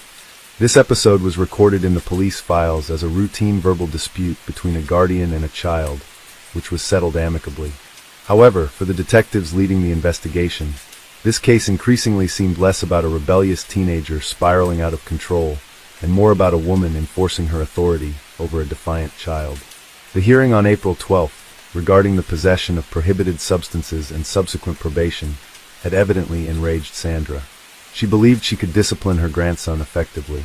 Up until that point, Sandra had been resolute in steering Jonathan onto the correct path. Yet, as graduation neared and her opportunities dwindled, this mission began to look like a failure. In that moment, Sandra faced many choices. She could have contacted her daughter or sent Jonathan for rehabilitation. Instead, she acquired a semi-automatic pistol and took several shooting lessons at a firing range. Determined to prevail in this conflict and assert control over her unruly teenage grandson at any cost. For days after Jonathan was placed on probation, Sandra Lane applied for a license to carry a firearm. On April 18th, she purchased a 9mm Glock, explaining to the store owner that she needed it for home protection. She chose a weapon intended for lethal force, along with ammunition containing expanding bullets designed to inflict maximum damage. After buying the pistol, Sandra trained at the nearest shooting range until she felt proficient in handling it. She kept her newfound expertise hidden from her husband, who remained unaware of the gun's presence in their home. He was quite taken aback when he discovered how much his wife had managed to achieve covertly. On the fateful day of May 18, 2012, Sandra and Jonathan returned home at around 5 p.m. Sandra then requested her husband, Fred, to take their dog for a walk and insisted that he remain outside until she gave him permission to return. Their outdoor time extended for so long that both homeowner and dog grew weary. They ended up sitting together on the grass watching a basketball game. As Fred Wayne, the grandfather of the deceased high schooler, recounted during an interview when they heard police sirens, he failed to grasp the situation. Why did Sandra want Fred to leave them? It seemed less like the action of a woman fearing for her life, and more like someone with a plan, intent on carrying it out without interference or witnesses. If Jonathan was as agitated as described by his grandmother, it's unlikely Fred would have left them alone. However, more compelling evidence against Sandra was yet to come. At that same time, 5 p.m., Jonathan was talking with his friend Max about their evening plans. Max informed the police that Jonathan's tone wasn't angry or excited. Instead, he sounded frightened. He was worried about failing a drug test and anxious about his grandmother's reaction. Jonathan mentioned that Sandra was so furious she threatened to send him back to Arizona. Sandra claimed her grandson violently assaulted her, striking her in the head and abdomen before she discharged the firearm. Medical personnel from the nearest hospital examined her immediately after the incident, but found no injuries or bruises.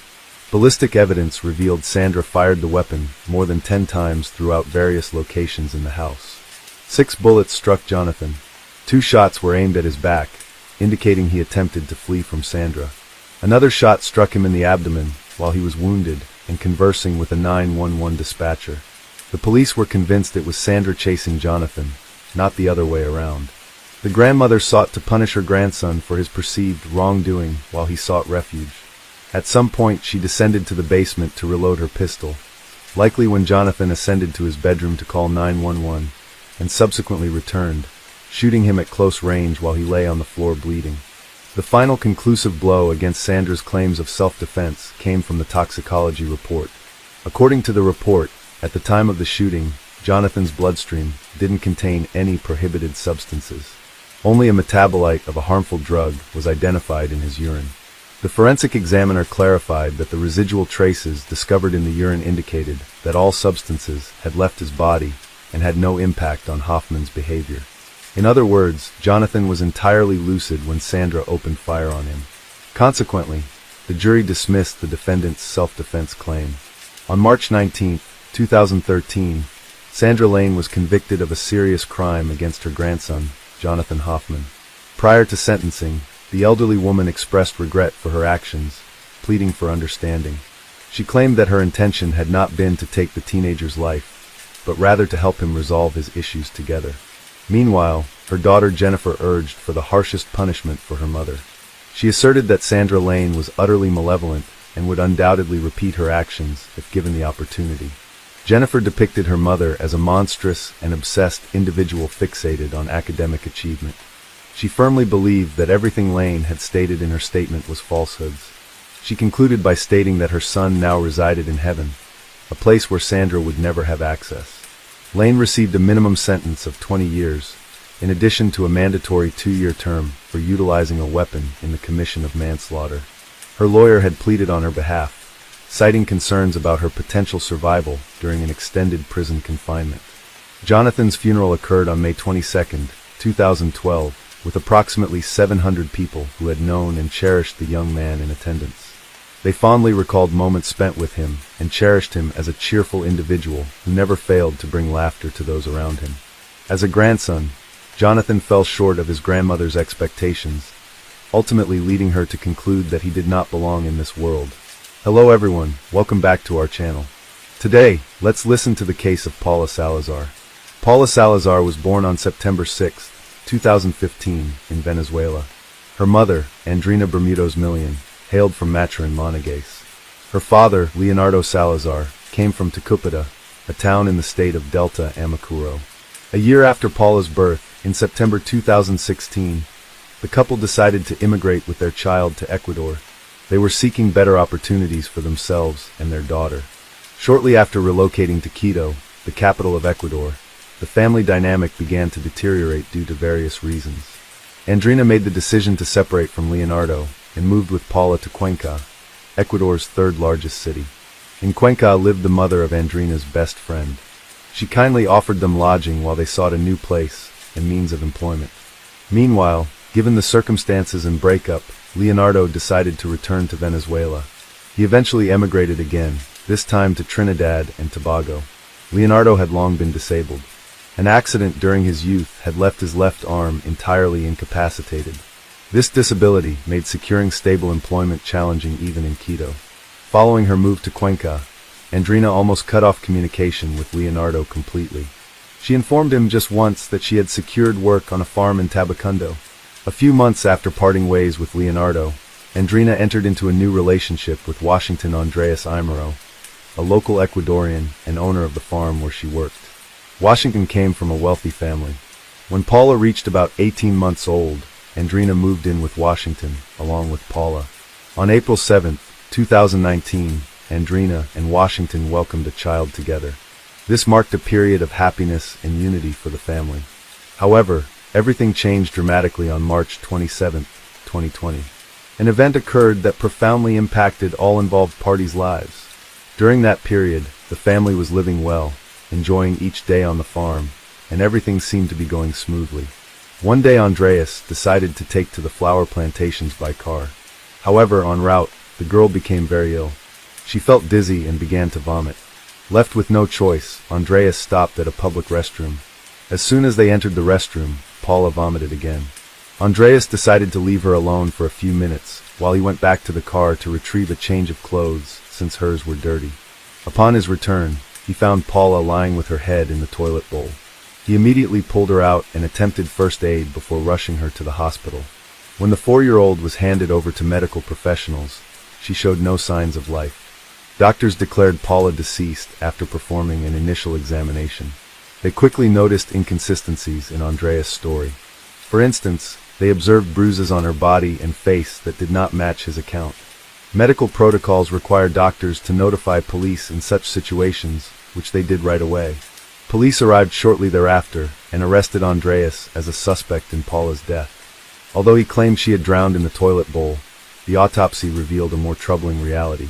Tests showed that Paula had been dead for approximately 24 hours when she arrived at the hospital. This contradicted Andreas' timeline of events.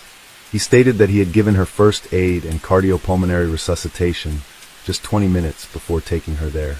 Moreover, the autopsy uncovered severe injuries, several broken ribs, multiple microtraumas, a cracked spine and sepsis, all contributing factors to her death. It became clear that Paula's death was not an accident. Her small body bore numerous recent and old injuries. Leonardo Salazar, Paula's father, learned of her death on March 33rd, days after the events transpired. His mother, who remained in Venezuela, informed him via phone. She had learned about it through a friend of Andrina's. After Leonardo left Ecuador, Andrina began a new relationship and ceased all communication with him. Consequently, for 3 days Leonardo was unaware of the tragedy. During that time, he could only see Paula through pictures sent by Andrina and their mutual friends. Additionally, Andrina blocked Leonardo on all social media platforms, preventing any form of communication with Paula. She also cut off contact with almost all of Leonardo's relatives. It is worth noting that she turned most of their mutual friends against Leonardo by portraying him as disinterested in maintaining a relationship with Paula. Despite these challenges, Leonardo was determined to learn about his daughter's death. However, Andrina's family provided an alternative explanation for her passing. At that time, Ecuador, like much of the world, was under quarantine due to the pandemic. Understandably skeptical about this claim, Leonardo began researching virus-related deaths in the country through social media and news sites. He quickly found no children among the few victims. With the assistance of his relatives, Leonardo continued his investigation. One relative sent him a newspaper article reporting the arrest of Andrina on suspicion of killing Paula. Persistently seeking answers, He called Andrina daily until she finally returned his call 10 days later. Because her lawyers had forbidden her to, the next step Leonardo took was to create a Facebook page with an acquaintance of his. This page was dedicated to Paula. They also set up an Instagram profile called Justice for Paula. The posts they published caused a huge backlash across social media, the main goal to bring those responsible for his daughter's death to justice. On the same day that Andrina called Leonardo, she arrived at the morgue to begin arranging her daughter's funeral. Even though the prosecutor working on the case asked for more time to investigate the body, Paula's funeral still took place on April 10, 2020. Andrina did not allow a second autopsy to be performed on Paula.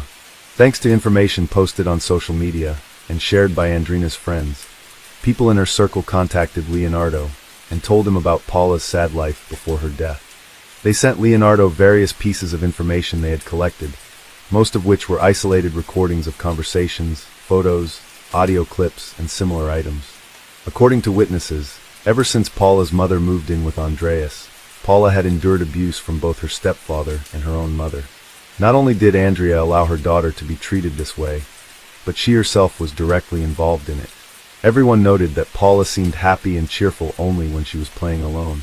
In the presence of her stepfather, she appeared depressed, acted shy, and became suddenly very fearful. At one point, the little girl told people she trusted that her mother and stepfather would beat her if she misbehaved. One day she even confessed that as punishment, Andreas pushed her into a wall where she hit her head. Paula referred to her stepfather as nothing less than a monster and was undoubtedly very afraid of him. She constantly had nightmares and suffered from insomnia at a young age. The couple initially preferred that the girl, who was 2 years old at the time they moved into the stepfather's home, sleep alone when falling asleep. Paula often cried, but no one paid any attention to her. Additionally, her mother and stepfather forced her to manage on her own without assistance.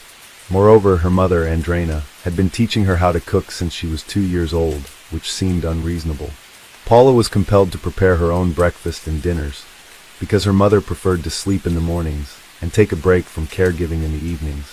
She simply did not want to care for her daughter. Andrina did not mind that Paula had to handle the oven by herself, despite the inherent dangers. At preschool, where Andrina had enrolled Paula, the girl frequently complained of pain in her legs and back, and often mentioned she could not walk. Her constant complaints, along with the bruises on her body, prompted the teacher to show her to doctors at a health center. After an examination, they concluded that Paula was being mistreated at home. The teachers then called a special police organization to investigate the abuse within Paula's family. Officials took up the case and decided to send Paula somewhere safe while they conducted their investigation. Consequently, on October 16, 2019, Paula was temporarily transferred to her uncle's care, Andrina's brother. A hearing on the matter was set for December 4, 2019. Unfortunately, the teachers who were supposed to testify never appeared for reasons unknown. As a result, they scheduled a retrial for February 27, 2020. However, once again, all the teachers failed to attend. Consequently, the court had no option but to dismiss all charges against Paula's parents and return her to her mother. 1 month later, on March 27th, Paula passed away. The exact reasons why the teachers chose not to attend either hearing remain unknown. It is speculated that Andrina might have bribed or persuaded them that although Paula had some issues, it wasn't due to any wrongdoing by her parents. After Paula's tragic death, Andreas was placed in protective custody during the investigation. Soon appealed this decision, resulting in a hearing on June 12, 2020. At the hearing, which was held via video conference, the judge set aiding order and determined Andreas could be released to house arrest. However, during the hearing, Andreas announced that he was withdrawing his appeal. At that time, Leonardo was still conducting a social media campaign and asked his subscribers for financial support to travel from Trinidad and Tobago to Ecuador. His goal was to file a complaint against Andrina, Paula's mother, before it became too late. Andrina had not yet been charged and remained free.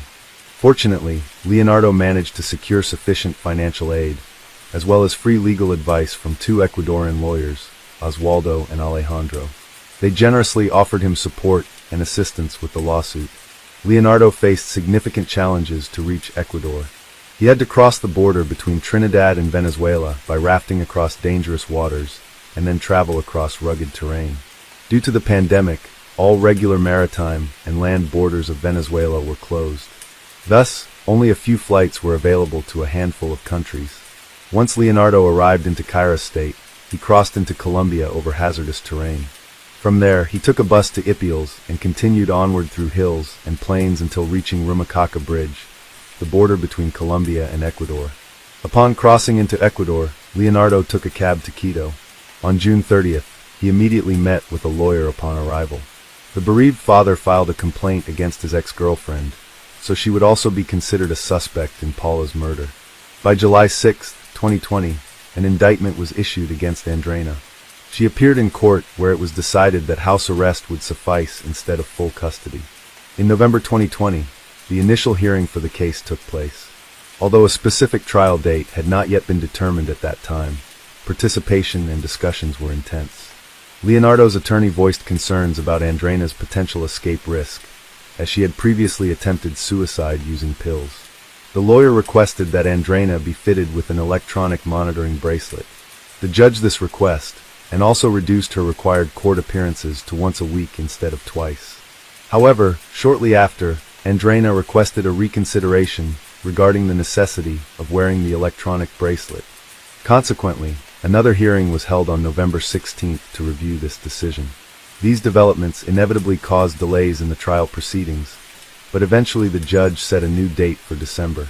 Despite limited media coverage of Andreas and Andreina's trial, much information found its way onto social media platforms. However, due to the pandemic dominating news coverage at the time, some details remained unreported. The trial began on January 14, 2021. At that point, no final decision had been made regarding Andreina's alternative imprisonment options, while Andreas remained detained at the Regional Detention Center. The trial was conducted behind closed doors, with no media representatives present. Some participants attended via video link to ensure proceedings continued smoothly despite restrictions. According to testimony from the doctor who performed Paula's autopsy, several disturbing findings were made. Nearly all of her spinal discs had been rebuilt. She suffered broken ribs, some of which had fused naturally over time, and she displayed symptoms like nail stigmata, where nails grow into the skin, as well as bruises and scratches on her face and body. Furthermore, there was fluid accumulation in her lungs and serious injuries, such as scars on her head and lacerations on her colon. These medical findings suggested prolonged physical trauma before Paula's death, and became critical evidence in understanding what transpired during her final days. The later injuries were what caused the infection to develop into sepsis, ultimately leading to death. The autopsy report confirmed that by the time took Paula to the hospital, she had been deceased for approximately 24 hours. The extent of her internal and external injuries revealed the severity of cruelty she had endured, as well as the negligence of her guardians, who never once sought medical attention for her. Additionally, Paula was malnourished, underweight, and too small for her age, with clear mineral and nutritional deficiencies. Regarding Paula's injuries, her mother, Andreina, tried to persuade family and friends that Paula had numerous psychological problems. She asserted that these issues led to self-harm behaviors, which were attempts by Paula to attract attention. According to Andreina, when Paula's younger brother was born, Paula began lacking parental attention, stopped sleeping at night, and attempted to manipulate everyone through crying. In October 2019, even though Paula was supposed to stay with her uncle per a board's decision, she actually continued staying at her parents' house most of the time, and only slept at her uncle's house occasionally. This indicates that measures taken by authorities did not achieve their intended outcomes. Furthermore, it was established that in 2017, shortly after Leonardo's departure from Ecuador, Paula began experiencing abuse, likely starting right after Andreina entered into a relationship with Andreas. At the trial attended by over 40 witnesses from the accusing party, it was confirmed that Paula endured abuse for at least 3 years of her short life. At the final hearing before the judge delivered the verdict, Andreina claimed full responsibility for the child's abuse. She admitted to beating Paula with a belt, and sometimes using her fists. Through this statement, Andreina attempted to deflect blame away from her partner Andreas. She stated emphatically that he was innocent, that he had no involvement in the matter, and that he had never mistreated Paula. Andreina also mentioned that she had reprimanded her daughter for causing issues with her new husband.